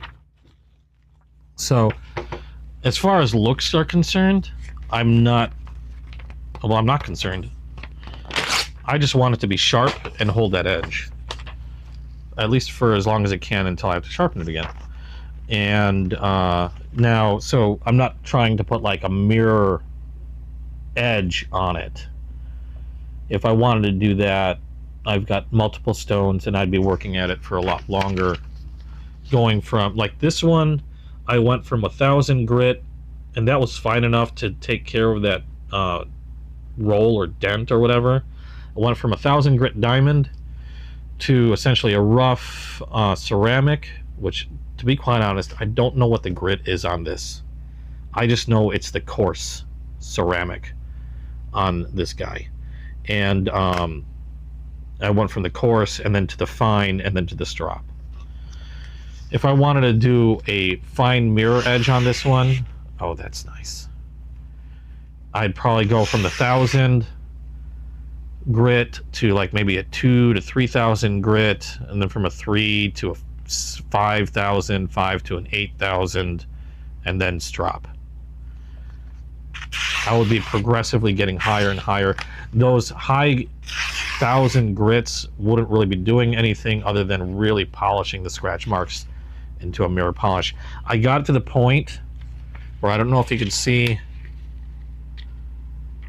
I could bevel the paper. You can see that white line, cutting it into an angle. I was able to put a bevel on the magazine paper. Well, now I got a tear in there because I'm being dumb. Where do I get the magazine from? Honestly, there was a little tear there, but it's a concealed carry magazine. If you're wondering where, I think that article was about like carrying at the gym or carrying while you're raising children. I don't know why they would have that, why yoga pants were in there. I think it had to do with carrying at the gym. Carrying discreetly. If you're wondering where the butt was, or why the butt was there. Heaven, you used the workshop to sharpen your knives? I used this, which was, I'll be honest, this was a very inexpensive diamond stone. I forgot how much this was. It's a double-sided diamond stone. It's a 400, and I used 1,000. And I was removing a dent on this blade. I used the 1,000 side to remove the majority of it, and then I went to the ceramic on my workshop. This sees more action, honestly, Heaven, than most of the other stones that I have. I pull this out almost all the time. I'll go to sharpen something, and instead of grabbing my large stones, this is what I grab. It's just super convenient. I have other stones. I have really good diamond stones. Ones that I recommend are the ones from Sharpall. I haven't even opened my Sharpall. I keep going back to this thing. I want to get a second one because I've been working the crap out. Actually, if you go back to the very beginning, I reapplied stropping compound to this, and you can see how I removed the old stropping compound and just use a razor to remove the old stuff. and reapplied some new stuff with it.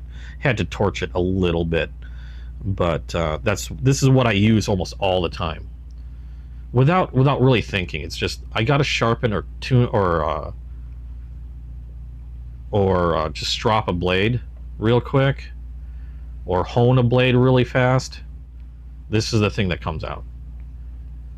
Out of all the stuff that I used to sharpen, this thing has seen things. This has seen the most out of anything that I've got.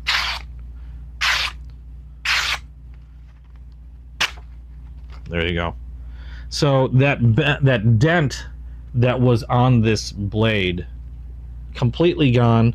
It's not a mirror polished bevel. It's not not a mirror polished edge, but that's fine.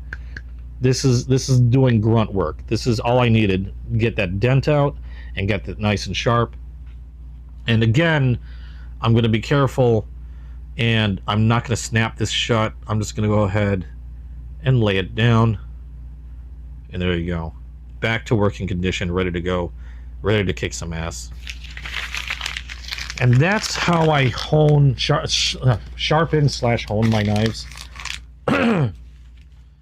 If you're wondering about the other thing I told you that I haven't even opened yet, they're made by Sharpall, and I think I put them away. Yeah, I think they're deep in my closet right now, so I can't really pull them out to show you. Oh wait, no, they're right here. I forgot I did pull them out. I have two sizes. This is the one that I got originally, and then I realized I wanted the bigger one. And this one is this is great for smaller knives. This one's a 6" by 2.5 inch. And then I have a 3" by 8 or 8 by 3 inch. I haven't even used these yet. I keep going back to this thing. I just keep going back to that one.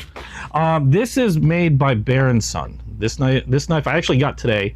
Opened the box up today, and I realized that it had a dent on the edge from snapping shut.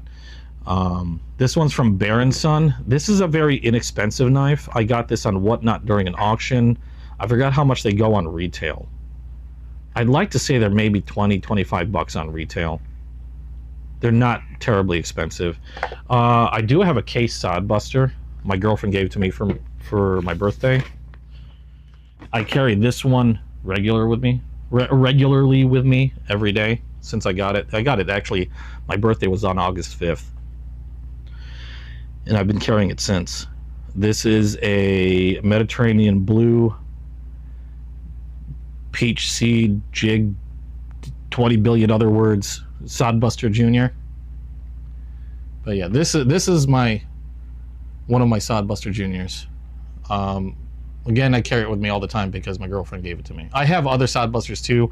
One of my other favorite ones is I have a green apple that I got somewhat recently. I love the green apples.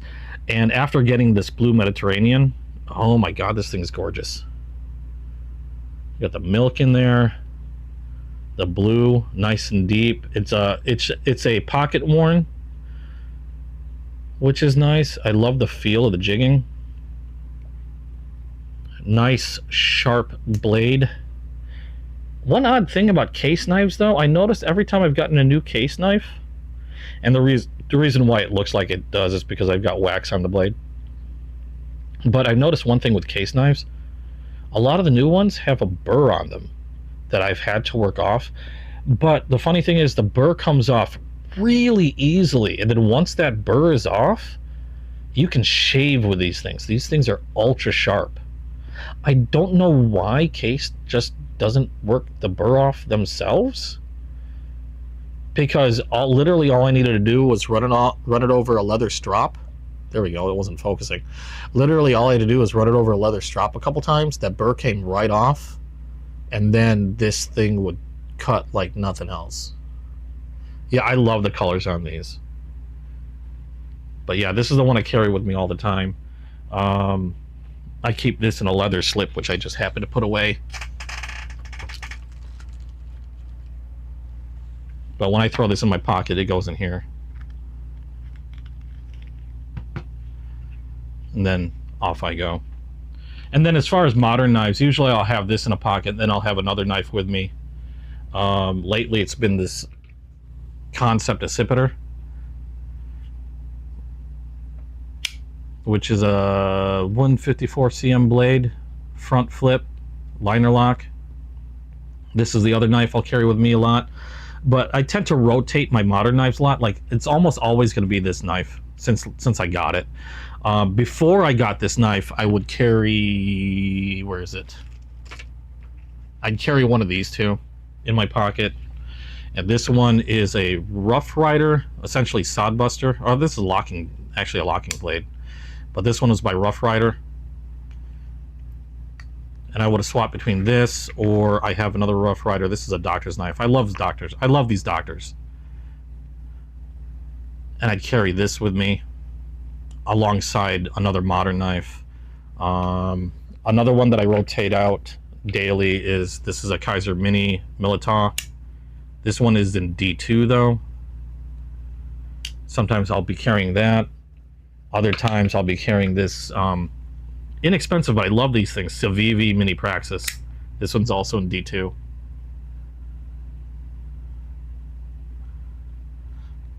And a lot of times I'll go back and forth between these for my modern knives. But now I carry this case with me regularly since I got it for my birthday. The one that I was showing before, the utility knife, that's not an O knife. That's a Kaiser. It's a Kaiser drop bear utility, and this features prominently in a lot of my videos because I'm always using it to open packages. It's a drop bear. This one, they have two different types. This one has two screws to lock the blade in. They do have a toolless version out there that you don't require any tools to change the blades. I personally prefer the ones that require the tools. Now, I haven't tested the toolless version out before, but I know in the past that I've had toolless utility blade holders in the past that not by like famous manufacturers, just, you know, random inexpensive toolless utility blade holders, and they were never all that great. So I actually prefer to have to use a tool to remove the blade. It just feels like it's more secure to me. Now, I haven't tried the toolless version of the Kaiser, but I'm really curious about it. I've heard good things about it, but this is the one I have now, and since I already have this, I haven't had any real reason to go grab the toolless version yet. But I love the drop bears from Kaiser. They're probably some of my favorite crossbar lock knives, and this is no exception. I've used this a lot. Still super smooth. Lockup is great. I mean, it's a crossbar lock. They're strong as hell. But I use that all the time at home. Rough Riders are probably one of my... When it comes to inexpensive, and I've said this before earlier in the live, when it comes to modern knives, once you get to a certain price point, like once you get to $20, like $20 on a modern knife, now this is much more than 25 bucks, but once you get down to that price point on a modern knife, I start to question the build, like the quality, the materials, and all that other stuff, because about 90% of the time I get a modern knife that's like $20-25 and under. They're utter crap. I mean, either the quality is crap or the materials are crap. And you end up with a crap knife that either breaks easily, doesn't do what it's supposed to, has shoddy workmanship, the blade's wobbly or whatever. However, when you get to knives that are $20 and below, it's hard to beat Rough Rider. Like, those are the Rough Riders are the only knives that I've really seen really good quality knives almost consistently for $20 and under. And if I've had Rough Riders before that weren't that great, but I've also spent probably less than $10 on those. So I really couldn't complain. And so I would easily be able to get those replaced, or, they still do have a warranty on them. and that can easily get taken care of. My favorite ones are trappers. I like trappers, sodbusters, elephant toes, and I don't want to hear about it. I like lady legs. It's a thing. I enjoy lady leg knives. I think they make me giggle inside. They're fun. They're weird, but I like them. But yeah, trappers are my favorite, alongside doctor's knives, sodbusters. Yeah, trappers, doctor's knives, sodbusters, elephant toes, lady legs are my favorite patterns. This one's quickly becoming a favorite also because it's kind of like a trapper or sodbuster in a way. This one I just got today. This one is a half hawk, a single bladed half hawk. I actually won this, so I didn't pay for this one. This is a cinnamon bone stag half hawk, single blade. Looks really awesome. I just oiled and waxed it, so well, I probably could clean the inside. I don't think I did that. I did wax the blade though, because this is a carbon steel blade. It's not a stainless steel. So I want to be sure I waxed it. We will go ahead and clean this one while I'm at it, since I have it out. Lady legs are more of a show knife. Yeah, they're just funny. They reminded me, when I first saw my first lady leg, it reminded me of the movie A Christmas Story. The lady leg lamp. And I don't exactly have room to collect lady leg lamps. But I was perusing somebody's knife auction, and they had a lady's leg, and it just hit me, and I had to have it. And ever since then, I've collected every lady leg knife that I could find. And I'm not going to say it's the biggest collection, but I will say I have probably a majority of the lady legs that Rough Rider has created. And I even have a marbles, and I think Queen makes a couple as well, but I don't have those. I have one marbles lady leg, and I'm going to target the Queens as well. But they're just funny knives to me. So I enjoy collecting those.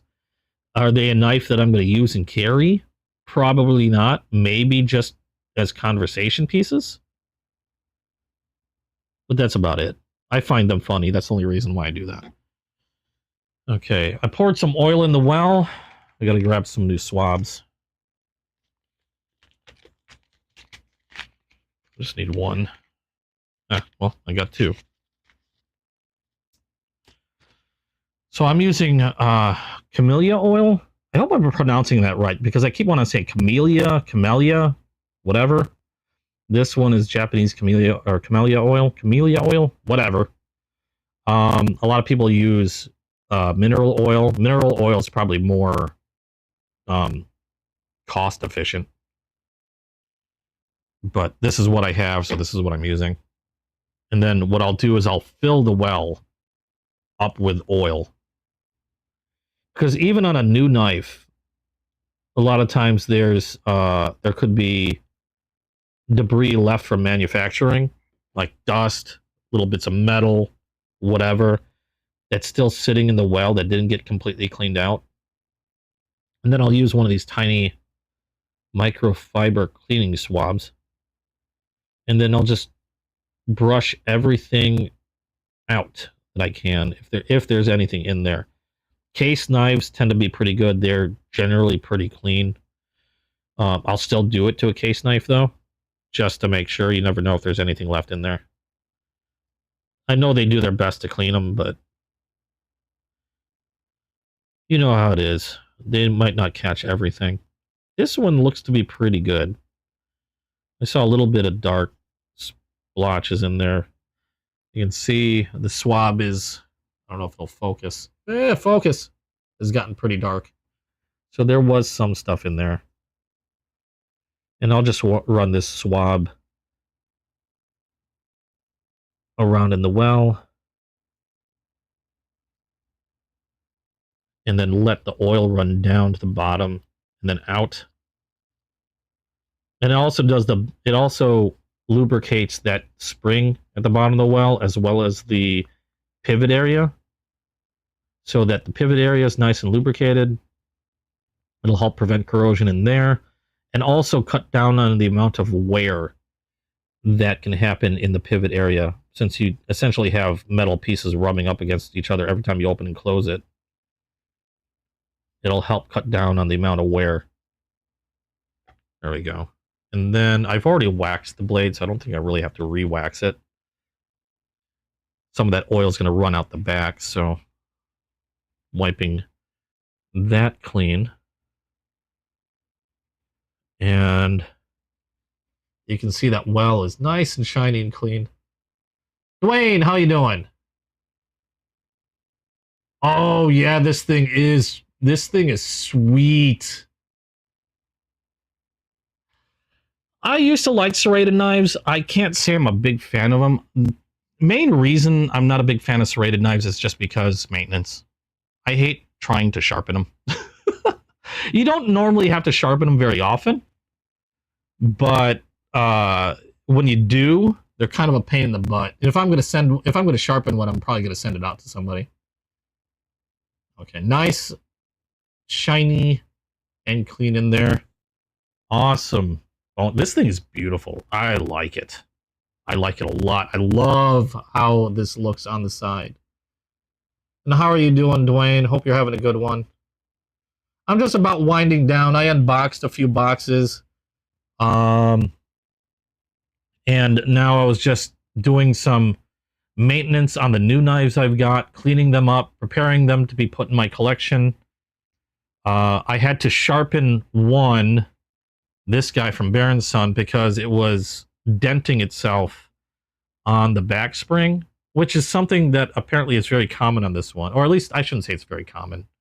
This is the second one I got of these. I gave one of these to my daughter, and I got one of these, another one today, and it had the same issue where if you snap this shut, it hits the back of the well, and you can see, if you look right above my nail. Oh, did I not clean this out? Clean this one out. If you look right above my nail, there's a ridge and there's a mark. And I think that's where the edge is hitting. And it put a sizable dent on the edge. And I just basically sharpened that out earlier. In fact, now that I see that dirt, I don't think I did anything else with this other than sharpen. We're going to put some oil in there and clear that out. I already have another swab. But yeah, I did that a little earlier. And I saw some stuff in there, so I'm trying to clean whatever debris is in there out. I know this is going to be a work knife. I know this is going to be a knife that I'm going to use for kind of like grunt work. But I still like to keep them clean. I like to care for my stuff. It doesn't matter how much the knife was.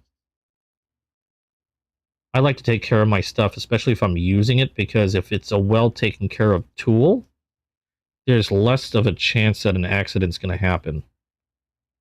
So even if it's a cheap one, if it's something that I'm going to use, I'm definitely going to take some care into maintaining it. Even if it was like this one was like $20. It's one of those things that just makes sense to me.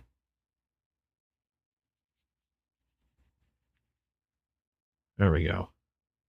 So the well is cleaned, oiled. Got some of the excess running out the back. But much better inside in terms of cleanliness. Oop, focus. Thank you. Yeah, I saw some stuff that was back down there, and that's all gone. I don't know what I can do about it hitting that ridge other than just being careful when I close this. That's about all I can do.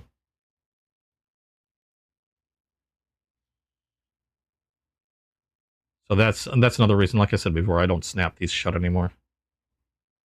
I'll be a lot more careful when I close them. All right, what else can I work on? I got another one from Kentucky Cutlery. I think I'll clean. We're getting close to where I pretty much end this. It's getting close to 6 p.m. Central Standard Time, my time. So let me get this wrapped up. This will be going into my collection. That's oiled and waxed and ready to be put away for now. I really got to find a good display case. I've got so many of these really beautiful knives that are sitting in boxes still or in my case. And the only time I really get a good chance to look at them is when I'm cleaning them or maintaining them. And it's kind of a shame. I need to get a nice... I want to get like a store cabinet. Like one of those rotating store cabinets. That I can just put them all in and have it rotate and I can see everything. Although this... I mean, even though this has that issue with denting the edge, I do like the knife. It's a handy knife. It's a great tool. It's just a shame that it keeps denting itself if you snap it shut. Not that it took me long to fix. It was a pretty quick fix. This one was from... Oh, no, this isn't the knife I was thinking of, but I need to clean this anyway. This one was from Kentucky Cutlery. I just thought it was a really pretty, interesting knife. This is like a... Oops, almost dropped it. Like a bow trapper. It's kind of weird because it's got this almost Persian blade and the clip point, which I don't see too often. Usually it's a California clip point and a spade blade, or sometimes a California clip point and a Warncliffe. Remove the sticker on that. I don't really see... This is almost like a Persian because it sweeps back a bit. It's really cool. Anyway, we are going to clean this guy. I should have put some oil on there before I opened it up. This thing has a snap to it. Oh, God. This will cut a nail, or cut a finger. I'll put some oil back in there. We'll open that back up. Open this back up.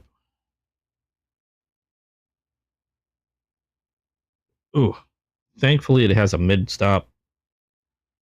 I'm going to run some oil in the well. This has 2 wells. Let that sit for a second. Grab some more of these. What did I do with that other knife? Where's it back here? Oh, there it is.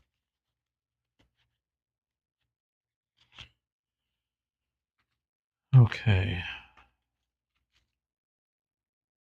Well, this one, let me put the bone stag away. That's away. I'm missing a knife that I bought. God damn it. Did I drop it somewhere? It probably fell. Crap. Okay, well, let's deal with this one. All right, let's swap this one clean. Otherwise, appreciate you guys hopping by. Hope you enjoyed what you've seen so far. I'll continue to do these lives just because it's a fun thing to do. I never really intended to even do live streams on this channel. I do a live stream for video gaming almost every night. And I just started doing this channel for my... I call it my knife, my EDC hobby. My girlfriend calls it a disease.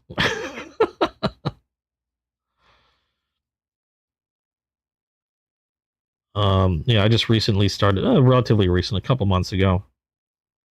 I've just been having fun sharing the knives that I have, sharing the knives that I pick up. And I've met a lot of really cool people online in this knife community. They've been really great, really friendly, love to share their stuff, love to talk about stuff. It's been pretty neat so far. I've been enjoying it quite a bit. That's the whole reason this channel even came about. Is just to share this hobby of mine and then connect with other people that share the same interest. And I didn't even realize it was this big of a community. I thought I was just gonna be like one of those weird people that just likes to collect knives.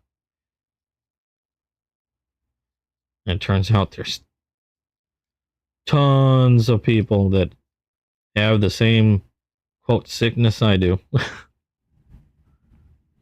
Doyle, how you doing?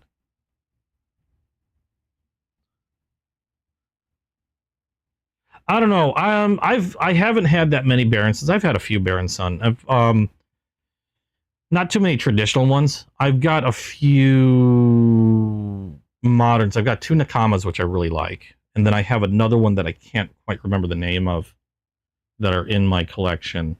The Nakamas were really cool. I liked the Nakama that got the first Nakama I got so much I got a second one. I really do like Case. My only thing with like all the Case knives I have, and I've got a few, are absolutely excellent. The only issue, if you want to call an issue, that I've had so far with my Case knives is every time I've gotten a new one, they've had a little burr on the edge of the knife that was kind of odd to me, because I would think they, why would they not finish, I guess you could say, refining that edge. And the funny thing though is all I need to do is I've taken those Case knives and all I've done was run them over a strop a few times. And then that burr practically falls off. And once that burr falls off, I can shave with that thing. Those things are super sharp.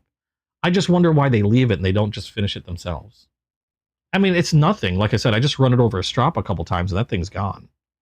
And it's razor sharp. I don't have to do anything else. I just don't know why they don't take it off themselves. I don't know. Are they doing that on purpose? I don't know. But otherwise, every Case knife I've had has been absolutely stellar. I haven't had that much experience with the Bear & Sons traditional knives. Like I said, I have a couple of their moderns, and I really like the Nakama. I really, really like it. The only real traditional knife I have from Bear & Sons was this, and this is my second one of these from them. And these are cheap. These are very inexpensive. But they have the issue where the edge gets dented if you snap it shut. So I'm not going to judge every Bear & Sons knife off their least expensive blade. I just haven't had the opportunity to grab any of their other traditionals. I do like what I've had so far, though. And even with the whole denting issue with this knife, I still like it. It's a handy knife. It was really easy to fix that edge. It was really easy to sharpen. And I've got it razor sharp right now. Might not be the prettiest edge in the world, but it's definitely usable. I could probably shave hair off my arm. I just don't want to do it. I don't have much hair on my arm left. Okay, so that one is good to go. I've got a little excess oil coming out the back, but rub that clean. Yeah, if I can get my hands on more Bear & Sons traditional knives, I'll definitely take a look into more of them. I know they've got a lot of balisongs also and whatnot. There's just so many knives that I've been keen on trying out. The latest knives I've been getting a few of have been, I don't know if you've ever heard of Cobra Tech. I got a couple traditional knives from them recently that were really nice. I got a couple modern knives from them that were really cool. I have another one coming in soon from them. It's actually a kind of a fixed blade. I believe it's a Cobra Tech. I hope it's the one I'm thinking of. It's kind of a fixed blade. Turns into like a push knife, which is kind of neat. But those are the ones that I've recently gotten, or the most recent ones I've been getting have been from Cobra Tech. They've really impressed me with their quality and craftsmanship. I really like their stuff.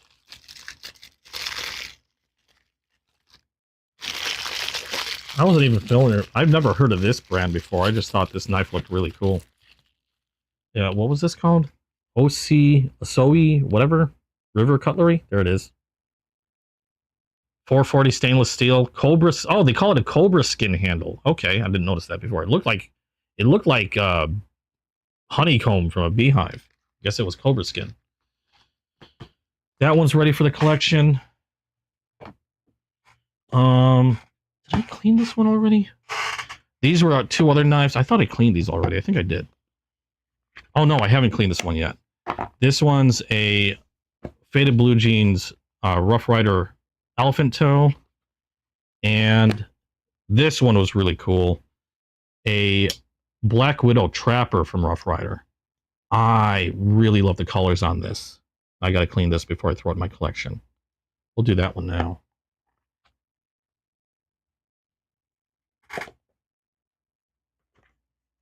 I'm starting to run out of time. This might be the last one I do on stream.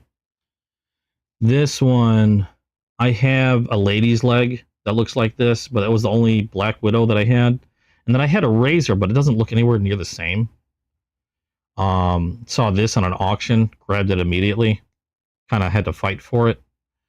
But really cool etching on the blades. And I love the scales on this. It just looks really super cool. You got the Black Widow with the web pattern on the California clip point. And then on the Spay blade, you got Black Widow on one side. I thought there was something else on the other. Oh, no, just Rough Rider. Okay, so you got Black Widow on one blade and the web pattern on the other. Thought that was really neat. We'll clean this guy out. This one already looks pretty clean. Did I clean this one? There's a bit of oil in it already. I don't think I did. I know I didn't do the elephant toe yet, but we'll clean this.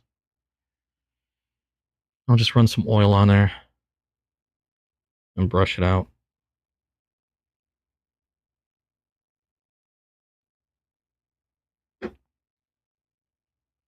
There we go. You guys have any other questions or anything like that? This portion of the stream, I just like to chat, talk about whatever. If you guys have questions on what I do with my collection or what's in my collection, talk about what I like to collect. Or if you guys have stuff that you want to share or suggest that I look into, that's pretty much what this portion of my stream, what I do after I do all the unboxing, is all about. Cleaning, sharpening, talking about knives. Okay, that was pretty clean already on the inside.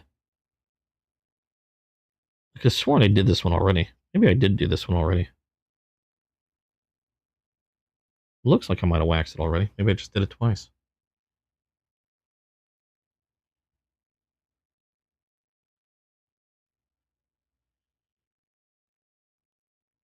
Where's that wax? It's very possible I did do this already. I just did it twice.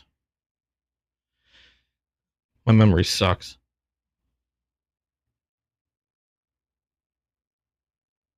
Some wax on the blades.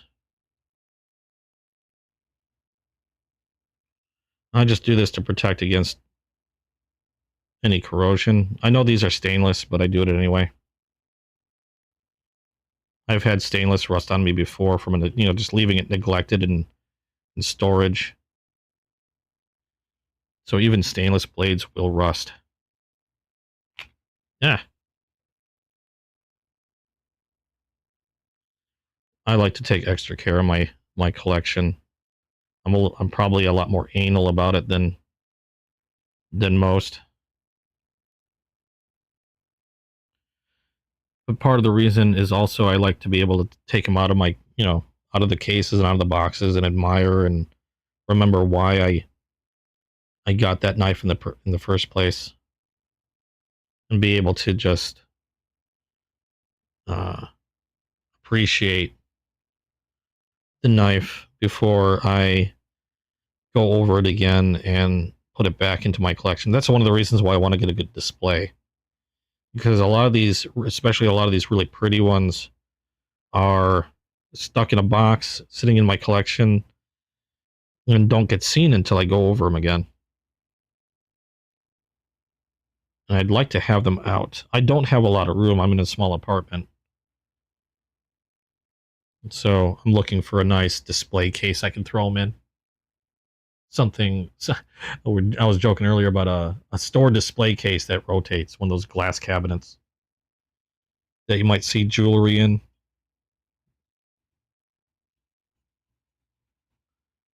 Okay, get rid of that excess oil. This one's done. That one was pretty quick. That wasn't very dirty to begin with. Like I said, I might have cleaned this one already and not thought about it. We got some time. I'll do that elephant toe. I know it's 6 o'clock, but whatever.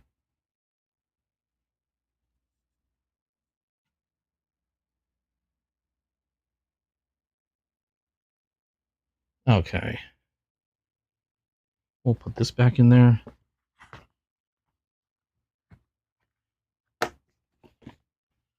That away, that's definitely done. I know I'm missing a knife.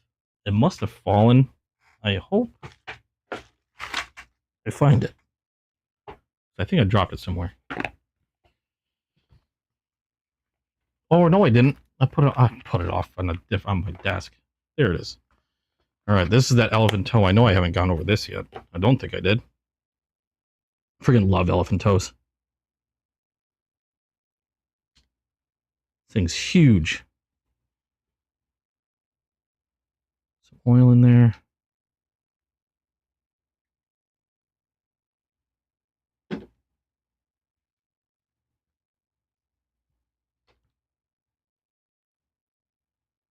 I love these knives.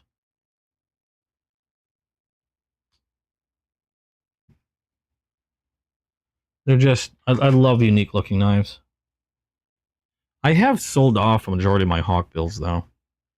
I'm just trying to concentrate on certain ones. I realized that I had a lot of hawk bills that I don't do a thing with. And I much would prefer to get more like trappers and other elephant toes, things like that. This one's not too bad. Borrow one of the 7-inch racks from work. What, they have display racks? I'll take one. Is it a rotating glass display rack?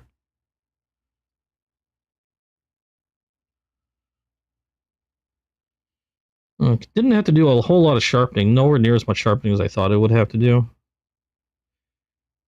I'll admit, getting that Berenson, I kind of thought I might have to deal with it, and I was right. Again, it's not a very expensive one. I wish it wasn't an issue with those, but it is what it is. I still like the knife. I'm still going to use the knife. Okay, that was a lot cleaner than I thought. There we go. I have to let the oil on this one drain. Put quite a bit in there.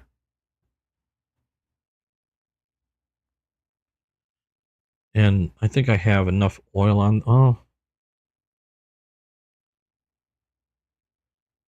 Maybe I got enough oil running down over the blades. I'll just wipe that over the blade. I won't bother waxing it.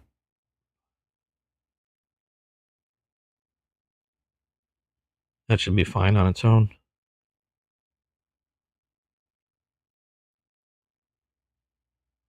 So much runoff on that.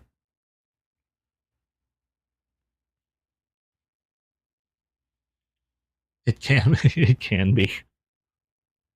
Tell you what, if you happen to find one that can easily find its way into my vehicle, you let me know.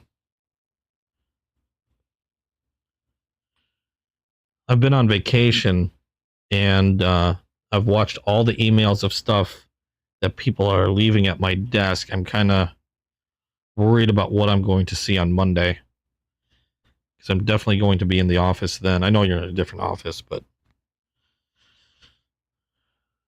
yipes. Of course, all the stuff piles up while I'm not, or while I'm on vacation. It's quiet before I go on vacation, and then it's busy as hell when I'm relatively, I'm gonna say relatively unreachable. Even though I still was doing work in the morning and still keeping an eye on things. Okay. Well, that was pretty quick and easy for this one. Close that off.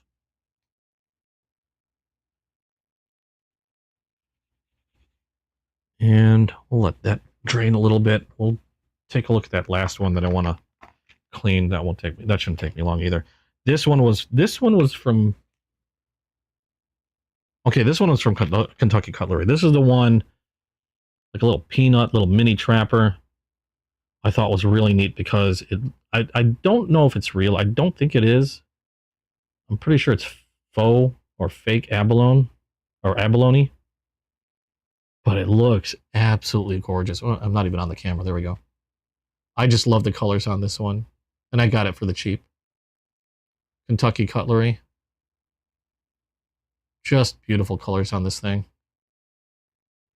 So glad I got it. It looks better in person.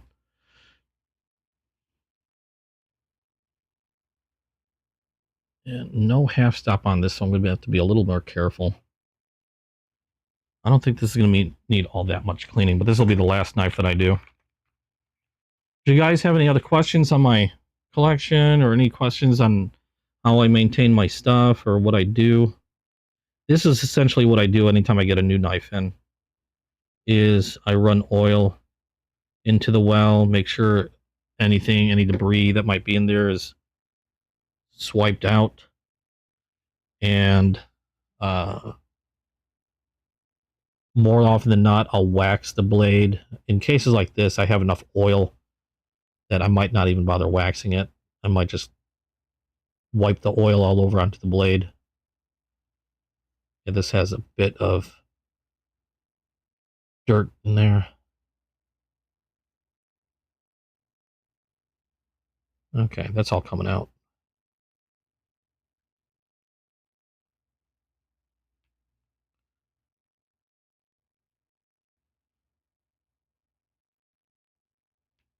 Okay, there we go. Yeah, I'll just wipe the rest of the oil onto the blades for this one. Same thing I did with the elephant toe.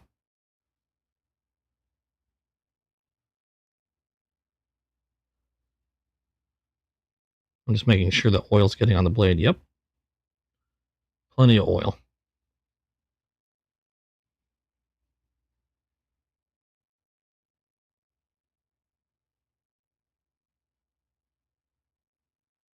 And that one was done pretty damn quick.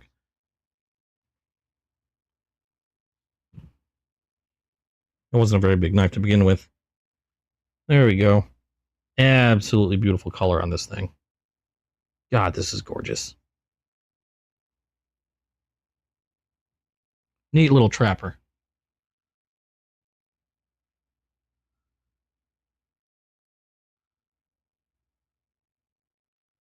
Take early quarter vacations? What? Nobody better be breaking anything.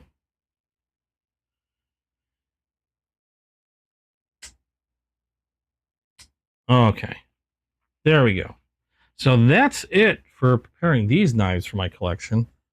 Unless you guys have any other questions, I think I'm going to call it for the night. Hope you guys had fun watching and got maybe some ideas on knives that you want to acquire in the future. I've got more knives coming in. It's not going to be anywhere near as big an unboxing as this one. Not that this was very big. But I know I do have some big knives coming in terms of really interesting stuff. That's coming in next week. So while I might not have as many boxes to open, the knives that I do show you are going to be pretty darn interesting, I think, anyway.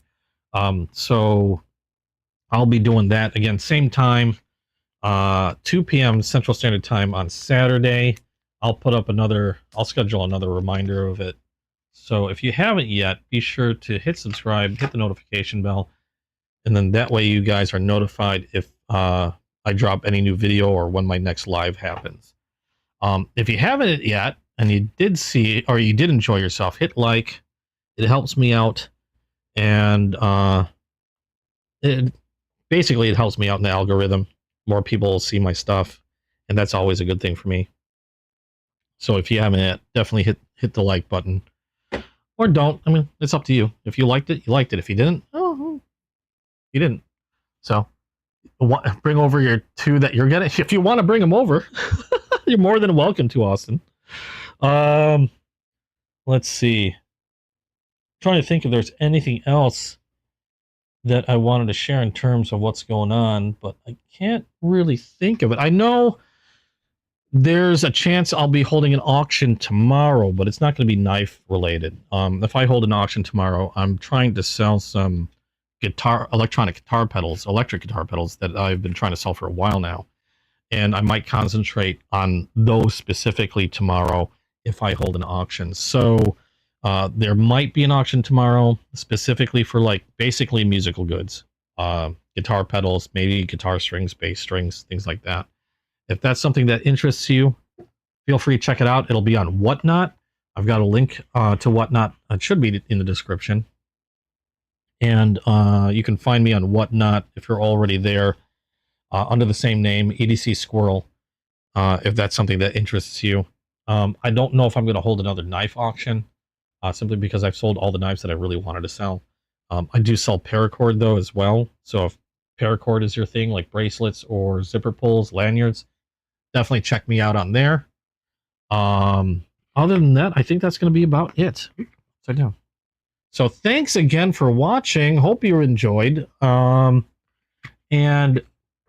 share what your favorite knife on this unboxing was. Right now, to be quite honest, I have one knife that I would consider to be the favorite knife of tonight, the knife that I was most excited to unbox, and I'm going to show that real quick before I end. That would be the Buck 110, kind of like a piece of history. This knife is right here, the Buck 110. This one's a smooth handled lockback, been in production for a very long time, and I don't know, like I said, it's a piece of history. It was a folder, the lockback that they created because they wanted a folder that was as capable as a fixed blade knife, and a precursor to a lot of folders that are out there now. Just an awesome knife, and admittedly one that if you're a collector of any type in terms of knives, definitely one that I think everybody should have in their collection, if anything, for the history. This is probably my favorite for tonight's unboxing right here. The Buck 110 smooth handle. Ebony wood scales and brass bolsters. Awesome knife. But anyway, that's going to be it for tonight. Thank you again for joining me. And I don't really have a closing or opening for these yet because I've been so busy. So I'm just going to end it here. Thank you. You guys in chat, super awesome. Thank you so much for all your support. And I'll also have some new videos dropping as well. So be sure to check those out. I dropped some new videos recently. Let me know what you guys think. Comment below, all that fun stuff. Thanks again. Your support has been amazing. And you guys in chat, awesome as always. Hope to see you guys in the next video. Bye-bye. Yeah, I'm just going to stop this. I need to make a closing for this thing sooner or later. I hope soon. Waylon, I didn't see it earlier. Have a good one, man. Bye.